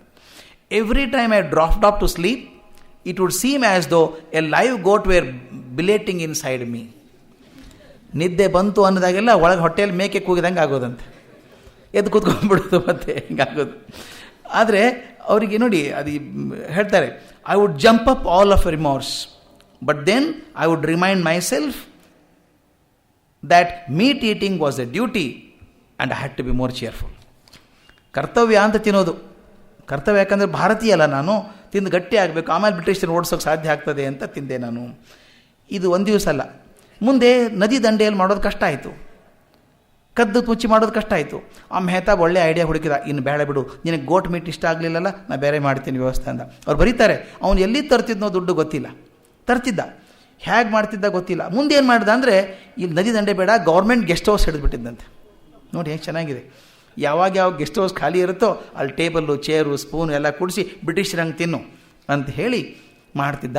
ಮತ್ತು ಅವನಿಗೂ ಕಷ್ಟ ಆಗೋ ದುಡ್ಡು ಎಲ್ಲಿಂದ ತರ್ತಾನೆ ಪಾಪ, ಅವನು ಹುಡುಗ ಎಲ್ಲೆಲ್ಲೋ ತರ್ತಿರ್ಬೇಕು ಅವನು. ಇವ್ರ ಕಡೆ ದುಡ್ಡಿಲ್ಲ. ಆದರೆ ಇವ್ರನ್ನ ಹೇಗಾದರೂ ಮೀಟ್ ಈಟರ್ ಮಾಡಬೇಕು ಅಂತ ತೀರ್ಮಾನ ಮಾಡಿರೋದ್ರಿಂದ ವರ್ಷದಲ್ಲಿ ಒಂದು 5-6 ಸಲ ತಿಂದಿರಬೇಕು ನಾನು. Not more than half A dozen times ತಿಂದೆ ಅಂತ ಬರೀತಾರೆ. ಆಮೇಲೆ ಮುಂದೆ ಮನೆಗೆ ಬಂದ ತಕ್ಷಣ ತಿಂದು ಬಂದ ದಿವಸ ಹಸಿವೆ ಇಲ್ಲ, ಊಟ ಮಾಡೋಕ್ಕಾಗಲ್ಲಲ್ಲ. ತಾಯಿ ಕೇಳಬೇಕು. ಅವ್ರು ಒಂದೇನಿತ್ತು ಅಂದರೆ, ತಾನು ಚೆನ್ನಾಗಿ ಆಗಬೇಕು, ಗಟ್ಟಿ ಆಗಬೇಕು ಅಂತ ಮಾಂಸ ತಿನ್ನೋದು ಸರಿ, ಸುಳ್ಳು ಹೇಳೋಕ್ಕಾಗಲ್ಲ, ಅದೊಂದು ವೃತ್ತ, ಸುಳ್ಳು ಹೇಳಬಾರ್ದು ಅಂತ. ತಾಯಿ ಕೇಳಿಬಿಟ್ಟು ನಿಜ ಹೇಳು, ಏನು ತಿಂದು ಬಂದೆ ಅಂತ ಅನ್ಬಾರ್ದಲ್ಲ. ಅದಕ್ಕೇನು ಮಾಡೋದು, ಮನೆಗೆ ಬಂದ ತಕ್ಷಣ ಹಸಿವೆ ಇಲ್ಲ, ಇವತ್ತು ಹೊಟ್ಟೆ ನೋವಿದೆ ಅಂತ ನೆವ ಹೇಳಿ ಊಟ ಮಾಡಲ್ಲ, ಊಟ ಬಿಡ್ತಿದ್ರಂತೆ. ಆದರೆ ಮನಸ್ಸಿಗೆ ಆಗೋಕ್ಕೆ ಶುರುವಾಯ್ತಂತೆ. ತಾಯಿ ಒಂದು ದಿವಸ ಕೇಳಿಬಿಡ್ತಾಳೆ, ಈ ತಿಂದದ್ದು ಹೌದಾ, ಹೊರಗೆ ಯಾಕೆ ಹೋಗಿದ್ದು, ಏನು ತಿಂದು ಬಂದೆ ಅಂತ ಕೇಳಿದಾಗ, ಏನೂ ತಿನ್ನಲಿಲ್ಲ ಅಂದರೆ ಸುಳ್ಳು ಹೇಳ್ದಂಗೆ ಆಗ್ತದೆ, ಸುಳ್ಳು ಹೇಳೋದು ನನ್ನ ಕಡೆಯಿಂದ ಆಗೋದಿಲ್ಲ. ಆದ್ದರಿಂದ ಒಂದು ಕೆಲಸ ಮಾಡೋಣ, ತಂದೆ ತಾಯಿ ಇರೋ ತನಕ ತಾನೇ ಸುಳ್ಳು ಹೇಳೋದು ಹೆದರಿಕೆ ನನಗೆ. ತಂದೆ ತಾಯಿ ಬದುಕಿರೋವರೆಗೆ ಮೋಸ ತಿನ್ನೋದು ಬೇಡ, ಪೋಸ್ಟ್ಪೋನ್ ಮಾಡೋದು, ಅವಾಯ್ಡ್ ಮಾಡೋದಲ್ಲ. ತಂದೆ ತಾಯಿ ತೀರ್ಕೊಂಡು ಹೋದ್ಮೇಲೆ ಯಾರಿಗೆ ಹೇಳೋದಿದೆ, ನಾನು ಆರಾಮಾಗಿ ಮನೇಲಿ ತಿನ್ಬೋದಲ್ಲ, ಅವಾಗ ನಾನು ಬಲಿಷ್ಠ ಆಗ್ಬೋದು. ಅದನ್ನು ಸ್ನೇಹಿತರಿಗೆ ಹೇಳಿದ್ರಂತೆ, ಸಣ್ಣ ಹುಡುಗ ಅವಾಗಿನ್ನ 7-8 ವರ್ಷ ಹುಡುಗ. ಹೇಳಿದ್ರಂತೆ, ನೋಡೋ ಮೆಹತಾಬ್, ಈಗ ಕದ್ದು ಮುಚ್ಚಿ ತಿನ್ನೋದು ಬೇಡ, ನಮ್ಮ ತಂದೆ ತಾಯಿ ಇರೋ ತನಕ ತಿನ್ನೋದು ಬೇಡ ಅಂತ ಪ್ರತಿಜ್ಞೆ ಮಾಡಿಬಿಟ್ಟಿದ್ದೀನಿ ನಾನೀಗ. ತಂದೆ ತಾಯಿ ಹೋದ್ಮೇಲೆ ಮನೆಯಲ್ಲ ಕೂತು ತಿಂತೀನಿ ಅಂತ ಹೇಳಿದ್ರಂತೆ. ಅದು ಅಲ್ಲಿಗೆ ತಿನ್ನೋದು ನಿಂತೋಯ್ತು. ತಿನ್ನೋದಿಲ್ಲ ಅಂತ ತೀರ್ಮಾನ ಮಾಡಿದ್ದಾಯಿತು. ಆ ತೀರ್ಮಾನ ಅವನು ಮೆಹತಾಬಿಗೆ ಹೇಳಿದ್ದು ಆಯಿತು. ಮಾಂಸ ಬಿಟ್ಟರು ಕೂಡ ಸ್ನೇಹಿತನ ಬಿಡ್ಲಿಕ್ಕೆ ತಯಾರಿಲ್ಲ. ಯಾಕೆಂದರೆ ಪಾಪ ಸ್ನೇಹಿತನ ಬದಲಾಯಿಸ್ಬೇಕಲ್ಲ, ಅವನು ರಿಫೈನ್ ಮಾಡಬೇಕಲ್ಲ, ಅದೊಂದು ಜವಾಬ್ದಾರಿ ಇದೆಯಲ್ಲ. ಅದೇ ಗೆಳೆಯ ಒಂದು ಏನು ಕೆಲಸ ಮಾಡಿದ ಅಂದರೆ, ಇದನ್ನು ಭಾಳ ಭಾಳ ಗೆಟ್ಟದಾಗಿ ಬರೀತಾರೆ, ಅದು shame on me, double shame ಅಂತ ಬರೀತಾರೆ. ಆತ ಏನು ಮಾಡಿದ ಅಂದರೆ, ಮೆಹತಾಬ್ ವಯಸ್ಸಿಗೆ ದೊಡ್ಡ ಹುಡುಗ ಅವನು, ಇವ್ರಿಗಿಂತ ಬಹುಶಃ ಅನಿಸುತ್ತೆ. ಅವನೇನು ಮಾಡಿದ ಅಂದರೆ, ಇವನು ಕರ್ಕೊಂಡು ಒಂದು ವೇಶ್ಯಾಗೃಹಕ್ಕೆ ಕರ್ಕೊಂಡು ಹೋದ್ರಂತೆ, ಗಾಂಧೀಜಿಯನ್ನು ಕರ್ಕೊಂಡು. ಅವನು ಮೊದಲೇ ಎಲ್ಲ ಫಿಕ್ಸ್ ಮಾಡಿದ್ದಾನೆ, ದುಡ್ಡು ಕೂಡ ಕೊಟ್ಟಿಟ್ಟಿದ್ದಾನೆ. ಇವನಿಗೆ ಹೇಳಿ ಆ ಕೋಣೆಯಲ್ಲಿ ಕಳಿಸಿದ್ರು ಗಾಂಧಿನ. ಇವ್ರು ಮೋಹನ್ ದಾಸ್ ಹೋಗ್ಬಿಟ್ಟು ಆ ಹೆಂಗಸ್ ಕೂತಿದ್ದಾಳಲ್ಲ ಆಕೆ ಪಕ್ಕದಲ್ಲಿ ಹಾಸಿಗೆ ಮೇಲೆ ಕೂತ್ಕೊಂಡ್ರಂತೆ. ಇವ್ರು ಗಾಬರಿ ಆಗಿಬಿಟ್ಟು ಮಾತೇ ಬರ್ತಾಯಿಲ್ಲ, ಗಾಬರಿ ಆಗಿಬಿಟ್ಟಿದೆ. ಸುಮ್ಮನೆ ಕೂತ್ಬಿಟ್ಟಿದ್ದಾರೆ ಇವ್ರು, ಮಾತಾಡ್ತಾ ಇಲ್ಲ. ಗಾಬರಿ ಆದ ತಕ್ಷಣ ಆಕೆ ನೋಡಿಬಿಟ್ಟು ಒಂದು 2 ನಿಮಿಷ ನೋಡಿ ಮೇಲೆ ಇವ್ರು ಕ್ಲಾಸ್ ಒಂದು ಬೈದಿರಬೇಕು, ಚೆನ್ನಾಗಿ ಬೈದು ಆಕೆ ಬರೀತಾರೆ ಅವರು, ಹೇಗೆ ಬರೀತಾರೆ ನೋಡಿ. ಆದರೆ ಅವ್ರು ಎಷ್ಟು ಸ್ಪಷ್ಟತೆ ಇದೆ ಮಾತಿನೊಳಗೆ ಅಂದರೆ, my friend once took me to a brothel, he sent me in with necessary instructions, it was all pre-arranged, the bill had already been paid, I went into the jaws of sin. ಇದು emotional ಬರೆದದ್ದಲ್ಲ, ಇದಾಗಿ ಎಷ್ಟೋ ವರ್ಷದ ಮೇಲೆ ಬರೆದಂಥದ್ದು. ಅಂದರೆ ವಿಚಾರ ಮಾಡಿ ವಿವೇಚನೆಯಿಂದ ಬರೆದಂಥ ಮಾತುಗಳು. But God in his infinite mercy protected me against myself. ಈ ಪದ ವಾಚ್ ಮಾಡಬೇಕು. Protecting me against somebody is okay. ನನ್ನನ್ನು ಬೇರೆಯವರಿಂದ ರಕ್ಷಣೆ ಮಾಡೋದು ಸುಲಭ, ನನ್ನಿಂದ ರಕ್ಷಣೆ ಮಾಡ್ಕೊಳ್ಳೋದಿದೆಯಲ್ಲ ಭಾಳ ದೊಡ್ಡ ಜವಾಬ್ದಾರಿ ಅದು. ಯಾಕಂದ್ರೆ ನನಗೆ ನಾನೇ ಅಧಿಕಾರಿ ಆಗಿರ್ತೀನಿ, ನನಗೆ ಇನ್ಸ್ಪೆಕ್ಟರ್ ಆಗಿರ್ತೀನಿ, ನನ್ನಿಂದ ನಾನು ಕಾಪಾಡಿಕೊಂಡ ಭಗವಂತ ಅಂತ ಬರೀತಾರೆ. I was almost struck blind and dumb den in the den of vice. ಆ ಪಾಪದ ಜಾಗದಲ್ಲಿ ನಿಂತ್ಕೊಂಡಾಗ ನನಗೆ ಹುಚ್ಚಾಗಿ ಹೋಗಿದ್ದೆ ನಾನು. I sat near the woman on her bed but I was tongue tied. ನಾಲಿಗೆ ಕಟ್ಕೊಂಡು ಮಾತಾಡೋಕ್ಕೆ ಬರ್ತಿಲ್ಲ, ಗಾಬರಿ ಆಗಿಬಿಟ್ಟಿತ್ತು ನನಗೆ. She naturally lost patience with me. ಸಿಟ್ಟು ಬಂದುಬಿಡ್ತಾಕೆ, ಕೋಪ ಬಂದುಬಿಟ್ಟು, and showed me the door with abuses and insults. ಚೆನ್ನಾಗಿ ಬೈದು ಹೊರಗೆ ಹಾಕಿದ್ಲಂತೆ, ಹೊರಗೆ ಹೋಗುವಂತ. I then felt as though my manhood had been injured. ನನ್ನ ಪೌರುಷತ್ವಕ್ಕೆ ಒಂದು ಚಾಲೆಂಜ್ ಆಯಿತು ಅಂತ ಅನ್ನಿಸ್ಬಿಡ್ತು. And wish to sink into the ground for shame. ಮುಖ ಮುಚ್ಕೊಂಡು ಭೂಮಿ ಮೇಲೆ ಅಳಬೇಕು ಅಂತ ಅನಿಸ್ಬಿಡ್ತು, ಮುಖ ಮುಚ್ಕೋಬೇಕು ಅನಿಸ್ತು. But I ever since given thanks to God for having saved me. ಇವು ಪಾರಾದೆ ಅಂತ ಹೇಳ್ತಾರಲ್ಲ, ಆದರೆ ಅವ್ರ ಮನಸ್ಸು ಎಷ್ಟು ಸ್ಪಷ್ಟ ಇದೆ ಅಂತ ಬರೀತಾರೆ ನೋಡಿ. From A strictly ethical points of view, ನೈತಿಕ ದೃಷ್ಟಿಯಿಂದ ನೋಡೋದಾದರೆ ನಾ ಮಾಡಿದ ಸರಿನಾ, ಪಾರಾಗಿ ಬಂದೆ ಅಂತ ಹೇಳ್ತೀನಲ್ಲ, ಅದು ಹೇಳ್ತಾರೆ view, all these occasions must be regarded as my moral lapses. ನಾ ಪಾರಾಗಿ ಬಂದೆ ಅಂತ ಹೇಳ್ತೀನಲ್ಲ, ಅದು ಪಾರಾಗಿ ಬಂದದ್ದಲ್ಲ, ನನ್ನ ನೈತಿಕತೆಯಲ್ಲಿ ಆದಂಥ ದೋಷಗಳು, ಲ್ಯಾಪ್ಸ್ ಆದದ್ದದು. For carnal desire was there, it was as good as the act. ಈ ಮಾತನ್ನು ಬಹುಶಃ ಯಾರು ಬರೆಯೋದು ಬಹಳ ಕಷ್ಟ ಇದೆ. ನನಗಿರುವಂಥ ಕಾಮ ವಾಸನೆ ಕಾಮಕ್ರಿಯೆಯಷ್ಟೇ ಕೆಟ್ಟದ್ದು ಅಂತ ಬರೀತಾರೆ ಅವರು. ಅದು ಬಂದಿತ್ತು ನನಗೆ, ಅದನ್ನು ತಪ್ಪು ಮಾಡಿದ್ದುಂಟು ನಾನು ಅದನ್ನು ಅಂತ ಹೇಳ್ತಾರೆ. But from the ordinary point of view, A man who is saved from physically committing sin is regarded as saved. And I was saved only in that sense. ಅದಷ್ಟೇ ಆದದ್ದು. ಆದರೆ ನೈತಿಕವಾಗಿ ಹೇಳೋದಾದರೆ ನಾನು ತಪ್ಪು ಮಾಡಿದ್ದೀನಿ, 4 ಸಲ ತಪ್ಪು ಮಾಡಿದ್ದೀನಿ ಅಂತ ಬರೀತಾರೆ. ಈ ಥರ ತಪ್ಪು ಮಾಡಿದ್ದೀನಿ ನಾನು. ಈ ನಡುವೆ ಇನ್ನೊಂದು ಹವ್ಯಾಸ ಅಂದರೆ, ಯಾರೂ ಪೇರೆಂಟ್ಸ್ ಮೆಚ್ಕೋಬೇಕಾದಂಥದ್ದು ಯಾವುದೂ ಇಲ್ಲ ಇದರೊಳಗೆ. ನಾನು ಯಾಕೆ ಈ ಮಾತನ್ನು ಹೇಳ್ತಿದ್ದೀನಿ ಅಂದರೆ, ಇಂಥ ಬಾಲ್ಯ ಕೊನೆಗೆ ಅಂಥ ಎಂಡು ಮಹಾತ್ಮ ಆಗುವಂಥದ್ದು ಹೇಗಾಯಿತು ಅಂತ ಗಮನಿಸಬೇಕಾದ್ದು. ಇವ್ರ ಜೊತೆಗೆ ಒಬ್ಬ ಇದ್ದ, ರಿಲೇಟಿವ್ ಇದ್ದ ಒಬ್ಬ ಸಂಬಂಧಿಕ, ಅವನು ಸಿಗರೇಟ್ ಸೇದ್ತಾ ಇದ್ದಂತೆ. ಇವರು ಸ್ಫೂರ್ತಿ ಯಾರು ಗೊತ್ತಾ? ಇವ್ರು ಚಿಕ್ಕಪ್ಪ. ಅವ್ರು ಸೇದೋದು ನೋಡಿ ಇವರು ಸೇದಬೇಕು ಅಂತ ಹವ್ಯಾಸ ಶುರು ಆಯಿತು. ಅವರಿಬ್ಬರು ಸೇರಿ ಅವ್ರ ಜೊತೆ ಇವರು ಸಿಗರೇಟ್ ಸೇದೋಕೆ ಶುರು ಮಾಡಿದರು. ಹೇಳ್ತಾರೆ, ಸಿಗರೇಟಿನ ಹೊಗೆ ನನಗೆ ಇಷ್ಟ ಆಗ್ತಿರಲಿಲ್ಲ ಒಂಚೂರು, ಆದರೆ ಆ ಸ್ಟೈಲ್ ಇಷ್ಟ ಆಗ್ತಾಯಿತ್ತು ಅಂತ. ಕಲ್ಪಿಸ್ಬೇಕು, ಇದೆಲ್ಲ ಸಣ್ಣ ಹುಡುಗ ಆಗಿದ್ದ ಅಂತಿದ್ದೆಲ್ಲ 12-13 ವರ್ಷಕ್ಕಿದು. ಸ್ಫೂರ್ತಿ ಇತ್ತು ಕರೆ, ದುಡ್ಡೆಲ್ಲಿ? ಅದಕ್ಕೇನು ಮಾಡಿದರು ಅಂದರೆ, ತಮ್ಮ ಮನೆಯಲ್ಲಿ ಕೆಲಸ ಮಾಡ್ತಿದ್ದಲ್ಲ ಸೇವಕ, ಅವನ ಜೇಬಿಂದ ದುಡ್ಡು ಕದ್ದು ಸಿಗರೇಟ್ ಕೊಂಡ್ಕೊಳ್ಳೋದು. ಮತ್ತು ಇನ್ನೊಂದು ಚಿಕ್ಕಪ್ಪ ಸೇದಿ ಬಿಸಾಡಿದ ತುಂಡೆಲ್ಲ ಇತ್ತಲ್ಲ, ಆ ತುಂಡೆಲ್ಲ ಜೋಡಿಸಿ ಸೇದೋದು. ಎಷ್ಟೊಂದು ಪೂರೈಸ್ತಾನೆ ಚಿಕ್ಕಪ್ಪ ಸೇದಿ. ಇವ್ರಿಗೆ ಕೊಂಡ್ಕೋಬೇಕಾದ್ರೆ ಸಾಲ ಮಾಡಬೇಕು. ಕೊನೆಗೆಲ್ಲ ಒಂದು 25 ರೂಪಾಯಿ ಸಾಲ ಆಯ್ತು ಅಂತ. ಆಗಿನ ಕಾಲದ 25 ದೊಡ್ಡ ಅಮೌಂಟ್ ಅದು. ಸಾಲ ಅದಕ್ಕೆ ಇನ್ನೇನು ಮಾಡ್ತಾರೆ, ಅಣ್ಣ ಕೈಯಲ್ಲಿ ಒಂದು ಬ್ರೇಸ್ಲೆಟ್ ಹಾಕ್ಕೋತಿದ್ದ ಬಂಗಾರದ್ದು, ಅದರಲ್ಲಿ ಒಂದು ಕಡಿ ತಕ್ಕೊಂಡ್ಬಿಟ್ಟು ಮಾರಿ 25 ರೂಪಾಯಿ ಸಾಲ ತೀರಿಸಿ ನಿರಂಬಳ ಆಯಿತು ನನಗೆ ಅಂತ ಬರೆದರು. ಮುಂದೆ ನೋಡಿ, ಇದೆಲ್ಲ ಆದಮೇಲೆ ಈ ಅಪರಾಧ ಮನೋಭಾವದಿಂದ ತತ್ತರಿಸಿ ಆತ್ಮಹತ್ಯೆಗೆ ಪ್ರಯತ್ನ ಮಾಡಿದ್ರಂತೆ. ಬಹಳ ತಪ್ಪು ಮಾಡಿಬಿಟ್ಟಿದ್ದೀನಿ ನಾನು, ಬದುಕಿರೋದು ಅರ್ಹತೆ ಇಲ್ಲ ನನಗೆ, ಸಾಯಬೇಕು ಅಂತ. ಹೇಗೆ ಸಾಯೋದು? ಮೆಥಡ್ ಏನು? ವಿಷ ತೊಗೊಂಡ್ಬಿಡ್ಬೇಕು. ವಿಷ ಸಿಗೋದೆಲ್ಲಿ? ಯಾರೋ ಹೇಳಿದ್ರಂತೆ, ಕಾಡಲ್ಲಿ ದತ್ತೂರಿ ಬೀಜ ಅಂತಿರ್ತದೆ, ದತ್ತೂರಿ ಬೀಜ ತಿಂದರೆ ಸಾಯ್ತಾರೆ ಅಂತ. ಹೋದ್ರಂತ ಕಾಡಿಗೆ, ಇವ ಸ್ನೇಹಿತರು ಹೋಗಿ ಕಾಡೆಲ್ಲ ಹುಡ್ಕಾಡಿ ಒಂದಿಷ್ಟು ಬೀಜ ತೊಗೊಂಬಂದರು. ಸಾಯಬೇಕಾದ್ರೆ ಸಿಸ್ಟಮ್ಯಾಟಿಕ್ ಸಾಯಬೇಡವಾ? ಒಂದು ದೇವಸ್ಥಾನ, ಕೇದಾರಜಿ ದೇವಸ್ಥಾನ ಅಂತ, ಆ ದೇವಸ್ಥಾನಕ್ಕೆ ಹೋಗಿ ಪೂಜೆ ಮಾಡಿ ದೀಪ ಹಚ್ಚಿಟ್ಬಿಟ್ಟು ಒಂದು ಮೂಲೆ ಕೂತ್ಕೊಂಡು ತಿನ್ನಬೇಕು ಅಂತ, ಬೀಜ ತಿನ್ನಬೇಕು. 1-2 ತಿಂದಿದ್ದಾರೆ, ಗಾಬರಿ ಆಗಿಬಿಡ್ತು. ತಕ್ಷಣ ಸಾಯದೆ ಹೋದರೆ, ಒದ್ದಾಟ ಆಗಿಬಿಟ್ರೆ, ಆಸ್ಪತ್ರೆಗೆ ಹಾಕೋದ್ರೆ ಜನಕ್ಕೆಲ್ಲ ಗೊತ್ತಾಗ್ಬಿಡ್ತಾರೆ, ಟಕ್ಕನ್ ಸತ್ತೋದ್ರೆ ಮಾತು ಬೇರೆ. ಆಗಲಿಕ್ಕಿಲ್ಲ ಅಂತ ಓಡಿ ಮನೆಗೆ ಬಂದ್ರಂತೆ. ಸಾಯಲಿಲ್ಲ. ಅದಕ್ಕೆ ಹೇಳ್ತಾರೆ, ಅವತ್ತು ನಾನು ನೋಡಿದವನು ಇವತ್ತು ಯಾರು ಆತ್ಮಹತ್ಯೆ ಮಾಡ್ಕೋತಾರೆ ಮನಸ್ಥಿತಿ ಏನಿರಬೇಕು ನನಗೆ ಅರ್ಥ ಆಗ್ತದೆ ಅಂತ ಹೇಳ್ತಾರೆ. ಮನೆಗೆ ಬಂದು ಏನು ಮಾಡಿದ್ರು ಅನ್ನೋದು ಇದು ಭಾಳ ಮುಖ್ಯ. ನನಗೆ ಈ ಮಾತು ಭಾಳ ಮುಖ್ಯ ಆಗ್ತದೆ. ಅಪಮಾನದಿಂದ, ಸಂಕಟದಿಂದ, ಅಪರಾಧಿ ಮನೋಭಾವದಿಂದ ಒದ್ದಾಡುತ್ತಾ ಈವರೆಗೆ ಮಾಡಿದ ತಪ್ಪುಗಳನ್ನು ಇನ್ನೊಮ್ಮೆ ಮಾಡದಿರುವಂತೆ ಪ್ರತಿಜ್ಞೆ ಮಾಡಿ, ಮಾಡೋದಿಲ್ಲ ಅಂತ ಪ್ರತಿಜ್ಞೆ ಮಾಡಿದ್ರು. ಇವತ್ತಿಗೆ ಕ್ಲೋಸ್ ಅದು, ಎಲ್ಲ ಮುಗಿದೈತಿ, ಮಾಡೋದಿಲ್ಲ ಅಂತ ಪ್ರತಿಜ್ಞೆ ಮಾಡಿ ತಮ್ಮ ತಂದೆಗೆ ಒಂದು ಕ್ಷಮಾಯಾಚನೆಯ ಪತ್ರವನ್ನು ಬರೆದೆ ಅಂತ ಹೇಳ್ತಾರೆ. A letter of confession. ಏನು ಮುಚ್ಚಿಟ್ಟಿಲ್ಲ, ಇಷ್ಟೆಲ್ಲ ಮಾಡಿದ್ದೇನೆ, ತಪ್ಪಾಗಿದೆ, ನಿಮ್ಮನ್ನು ಕ್ಷಮೆ ಅಪೇಕ್ಷಿಸ್ತಿದ್ದೇನೆ ಅಂತ ಬರೆದಿರಂತೆ. ಈ ಮಾತು ಇಷ್ಟು ಚೆಂದ ಇದೆ, ಅದು ನನಗೆ ಆಶ್ಚರ್ಯ ಅನಿಸುತ್ತೆ. ಅವ್ರು ಬರೆದದ್ದು ಪತ್ರ ಹೇಗಿದೆ ನೋಡಿ. I decided to write out a confession letter to submit it to my father and ask for his forgiveness. ಅವನ ಕ್ಷಮೆಯನ್ನು ಕೇಳಬೇಕು ಅಂತ. I wrote it on a slip of paper and handed it to him myself. ನಾನೇ ಕೈಯಿಂದ ಕೊಟ್ಟೆ ನಮ್ಮ ತಂದೆಗೆ ಕ್ಷಮಾಪಣೆ ಪತ್ರ ಬರೆದು. ಏನಾಯಿತು ಅಂದರೆ, in this note not only did I confess my guilt, ನಾನೇನು ತಪ್ಪು ಮಾಡಿದ್ದೀನಿ ಅಷ್ಟೇ ಹೇಳಲಿಲ್ಲ, ಮುನ್ನೋಡಿ I asked adequate punishment for it, ನಾನು ತಪ್ಪು ಮಾಡಿದ್ದಕ್ಕೆ ಶಿಕ್ಷೆಯನ್ನು ಕೊಡಬೇಕು ಅಂತ ಬೇಡ್ಕೊಂಡೆ. And closed it with a request to him not to punish himself for my offence. ನಾನು ಮಾಡಿದ ತಪ್ಪಿಗೆ ನೀವು ಶಿಕ್ಷೆ ತಗೋಬೇಡಿ, ನನಗೆ ಶಿಕ್ಷೆ ಕೊಡಿ ಅಂತ ನಾನು ಕೇಳ್ಕೊಂಡೆ, ಅವ್ರಿಗೆ ಕೊಟ್ಟೆ ಅಂತ ಬರೀತಾರೆ. I also pledged myself never to steal and do these things in future. ತಪ್ಪು ಮಾಡೋದಿಲ್ಲ ಅಂತ ನಾನು ಪ್ರಮಾಣ ಕೂಡ ಮಾಡಿದ್ದೆ. ಕೊಡಬೇಕಾದ್ರೆ ಮನಸ್ಥಿತಿ ಏನಿರಬೇಕು ಆ ಮಗುವುದು ವಿಚಾರ ಮಾಡಿ. ತಪ್ಪಾಗಿದ್ದು ಒಂದು ಕೊಂದಾಗಿದೆ. I was trembling as I handed the confession to my father. ನಮ್ಮ ತಂದೆ ಕೊಟ್ಟಾಗ ಕೈ ನಡುಗ್ತಾ ಇತ್ತು ನನ್ನ ಪತ್ರ ಕೊಟ್ಟಾಗ. He was then suffering from fistula and was confined to bed. ನಮ್ಮ ತಂದೆ ಮಲ್ಕೊಂಡಿದ್ರು.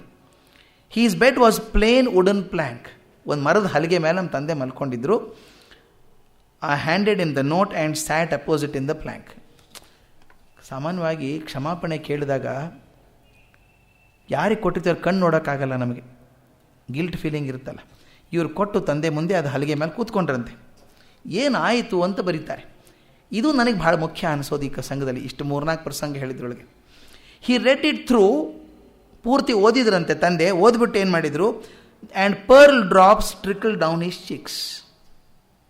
ಅವ್ರ ಕಣ್ಣಿಂದ ಒಂದೇ ಸಮ ನೀರು ಬರೋಕ್ಕೆ ಶುರು ಆಯ್ತು ತಂದೆ ಕಣ್ಣಿಂದ. ವೆಟಿಂಗ್ ದ ಪೇಪರ್, ಕಾಗದೆಲ್ಲ ಹಸಿಯಾಗಿ ಹೋಯ್ತು. For a moment he closed his eyes in thought and then tore up the note. ಅದು ಓದ್ಬಿಟ್ಟು ಪೇಪರ್ ಹಸಿಯಾಗಿತ್ತಲ್ಲ, ಕಣ್ಣು ಮುಚ್ಚಿ ಆ ಕಾಗದ ಹರಿದು ಚೂರು ಮಾಡಿ ಹಾಕ್ಬಿಟ್ರು. He had sat up to read it. ಆ ಓದೋದಕ್ಕೆ ಎದ್ದು ಕೂತಿದ್ರು ತಂದೆ. ಓದಿದಾದಮೇಲೆ ಹಿ ಅಗೇನ್ ಲೇ ಡೌನ್, ಮತ್ತೆ ಮಲ್ಕೊಂಡ್ಬಿಟ್ರು. ಐ ಆಲ್ಸೋ ಕ್ರೈಡ್, ನಾನು ಅತ್ತೆ. I could see my father's agony. ನನ್ನ ತಂದೆಗಾದಂಥ ಮಾನಸಿಕ ಯಾತನೆಯನ್ನು ನಾನು ಅರ್ಥ ಮಾಡ್ಕೋಬಲ್ಲೆ. If I were a painter, Gandhiji ಹೆಂಗೆ ಬರೀತಾರೆ, if I were a painter I could draw a picture of the whole scene today. ನಾನು ಚಿತ್ರಗಾರ ಆಗಿದ್ದರೆ ಆ ಚಿತ್ರವನ್ನು ಈಗಾದರೂ ಬರೀಬಲ್ಲೆ. It is still so vivid in my mind. ಸ್ಪಷ್ಟ ಇದೆ ನನ್ನ ಮನಸ್ಸಲ್ಲಿ. ಮುಂದೆ ಬರೀತಾರೆ ನೋಡಿ, ಎಷ್ಟು ನನಗೆ ಭಾಳ ಅದ್ಭುತ ಅನಿಸುತ್ತೆ ಇದು. This was for me an object lesson in ahimsa. ಇದು ನನಗೆ ಅಹಿಂಸೆ ಬಗ್ಗೆ ಗಾಂಧೀಜಿ ಎಷ್ಟು ಹೋರಾಡಿದಾರಲ್ಲ, ಮುಂದೆ ಅದು ಸೂತ್ರ ಬೇಕಾಗಿತ್ತು. ಎಲ್ಲಿದೆ ಅಹಿಂಸೆ, ಅವ್ರದ್ದು ಎಲ್ಲಿ ಸಿಕ್ತು ಅಂತ ಅವ್ರು ಬರೀತಾರೆ. This was to me an object lesson in ahimsa. ಇದು ಅಹಿಂಸೆಗೆ ಒಂದು ಪಾಠ ಆಯಿತು ನನಗೆ. Then I could read it in nothing more than father's love, but today I know that it was pure ahimsa. When such ahimsa becomes all embracing, it transforms everything it touches. There is no limit to its power. ಯಾವಾಗ ಪ್ರೀತಿಯಿಂದ ಅಹಿಂಸೆಯನ್ನು ಮಾಡ್ತೇವೋ ಆ ಅಹಿಂಸೆಗೆ ಎಂಥ ಬಲ ಬರ್ತದಂದರೆ ತಾನು ಮುಟ್ಟಿದ್ದನ್ನೆಲ್ಲ ಬದಲಾಯಿಸಿಬಿಡ್ತದೆ ಅಂತ ಅಹಿಂಸೆಯಲ್ಲಿ ನಂಬಿಕೆ ಬಂತು ಅಂತ ಹೇಳ್ತಾರೆ. ಇದು ಯಾಕೆ ಮುಖ್ಯ ಆಗುತ್ತಂದರೆ, ತಂದೆ ಕ್ಷಮಾಯಾಚನೆ ಮಾಡಿದಂಥದ್ದು, ಆ ತಂದೆ ಇನ್ನು ತಪ್ಪು ಮಾಡೋದಿಲ್ಲ ಅಂತ ಹೇಳುವಂಥದ್ದು. ಕ್ಷಮೆ ಮಾಡಿದ್ದು ಎಷ್ಟು ಬದಲಾಯಿಸ್ತು ಹೇಳ್ತಾರೆ. ನಮ್ಮ ತಂದೆ ಕೋಪಿಷ್ಠರಾಗಿದ್ದಂಥವ್ರು, ಬೈಬೋದಾಗಿತ್ತು. ನಮ್ಮ ತಂದೆ ಎಂದೂ ಹಿಂಗೆ ಮಾಡಿದವರಲ್ಲ, ಹೊಡಿಬೋದಾಗಿತ್ತು ನನ್ನ. ಆದರೆ ಆ ಕ್ಷಣಕ್ಕೆ ಅವರು ಕಣ್ಣು ಮುಚ್ಚಿ ಏನು ಹತ್ತುಬಿಟ್ರು, ದುಃಖ ಪಟ್ಟರೋ ಆ ದುಃಖದಿಂದ ನನ್ನ ಬದಲಾವಣೆ ಆಯಿತು ಅಂತ.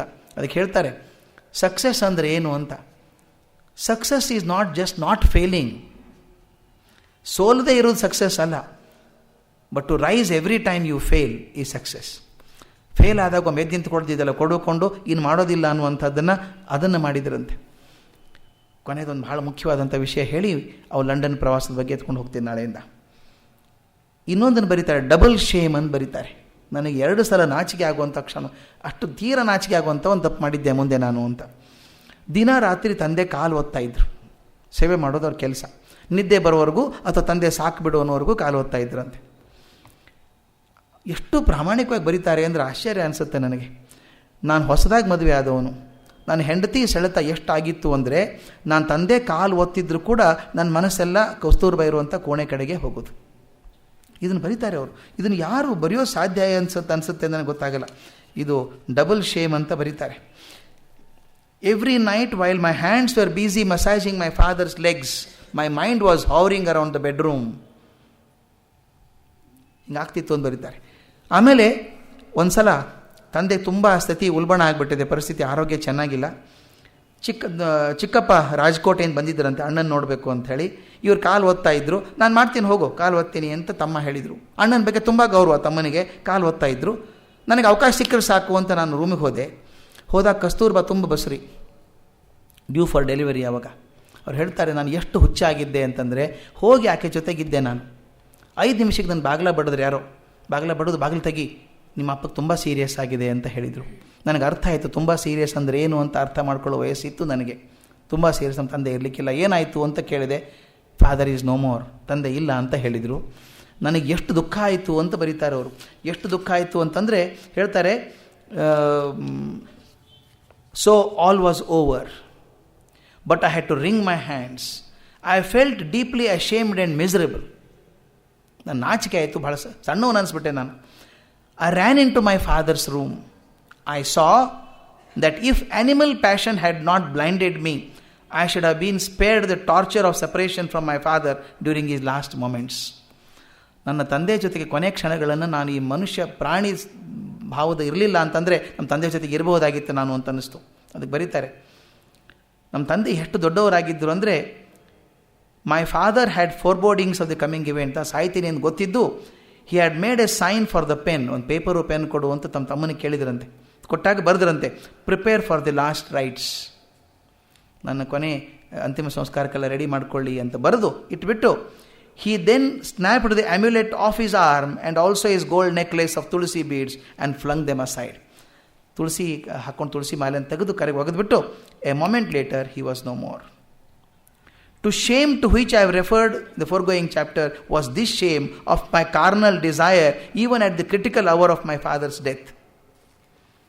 ನನಗೆ ಹಿಂಗಾಯಿತು, ಆದ್ದರಿಂದ ನನಗೆ ಕ್ಷಮೆ ಅನಿಸುತ್ತೆ ಅಂತ ಹೇಳ್ತಾರೆ. ಮುಂದೆ ಕಸ್ತೂರ್ಬಾ ಡೆಲಿವರಿ ಆದಮೇಲೆ ಆ ಮಗು 3-4 ದಿವಸ ಕೂಡ ಬದುಕಲಿಲ್ಲ, ಸತ್ವಯಿತು ಅಂತ ಹೇಳ್ತಾರೆ. ನಂತರ ಇದರಿಂದ ಆದಮೇಲೆ ಅವ್ರಿಗೆ ಎಷ್ಟು ಹೊಡ್ತಾ ಬಿತ್ತು ಅಂತಂದರೆ ಇದನ್ನೆಲ್ಲ ಬಿಡಬೇಕು ಅಂತ ಅನ್ಸೋಕ್ಕೆ ಶುರು ಆಯಿತು. ಅಂದು ಮನಸ್ಸು ಧರ್ಮದ ಕಡೆ ವಾಲೋಕ್ಕೆ ಶುರು ಆಯಿತು. ಆಗ ನಾನು ಮನೆಯಲ್ಲಿದ್ದಂಥ ರಾಮಾಯಣ ಪುಸ್ತಕ ಓದಿದೆ. ರಾಮಾಯಣ ಮೇಲೆ ಓದಿದಾಗ ರಾಮ ನನಗೆ ಆದರ್ಶ ಪುರುಷ ಅನ್ನಿಸ್ಬಿಟ್ಟ. ಜೀವನದಲ್ಲಿ ಆದರ್ಶ ಅಂತಂದಿದ್ದರೆ ರಾಮ ಆದರ್ಶ ಅಂತ ಅನ್ನಿಸ್ತು ಅಂತ ಹೇಳಿ ಆ ಕಡೆ ಮಾಡ್ತಾಯಿದ್ದು. ಮುಂದೆ 1887 ನವೆಂಬರ್ದಲ್ಲಿ ಮೋಹನ್ ದಾಸ್ ಮ್ಯಾಟ್ರಿಕ್ಯುಲೇಷನ್ ಪರೀಕ್ಷೆ ಆಯಿತು. ಮುಂದೇನು ಮಾಡಬೇಕು? ಆಗ ಅವರ ಪರಿವಾರಕ್ಕೊಬ್ಬರು ಮಾರ್ಗದರ್ಶಕರಾಗಿದ್ದಂಥವರು ಮಾವುಜಿ ದವೆ ಅಂತೊಬ್ಬರು ಬ್ರಾಹ್ಮಣರು. ಅವರು ಅವ್ರಿಗೆ ಸಹಕಾರ ಮಾಡ್ತಿದ್ರು, ಉಪದೇಶ ಕೊಡ್ತಿದ್ರಂತೆ. ಅವ್ರು ಕೇಳಿದ್ರಂತೆ, ಏನು ಮಾಡಬೇಕು ಮೋಹನ್ ದಾಸನಿಗೆ ಅಂತ. ಅವ್ರು ಹೇಳಿದ್ರಂತೆ, ನೋಡು ಇಲ್ಲೇ ಇದ್ದು ನೀನು ಪೋರ್ಬಂದರ್ ದಿವಾನ್ ಆಗ್ಬೇಕಾದ್ರೆ ಭಾಳ ವರ್ಷ ಆಗುತ್ತೆ, ಇಂಗ್ಲೆಂಡ್ಗೆ ಹೋಗಿ ಕಲ್ತು ಬಾ ನೀನು ಅಂತ ಹೇಳಿದ್ರಂತೆ. ಡಾಕ್ಟರ್ ಆಗಿಬಿಡ್ಬೇಕು ಅಂತ ಗಾಂಧೀಜಿಗೆ ಆಸೆ.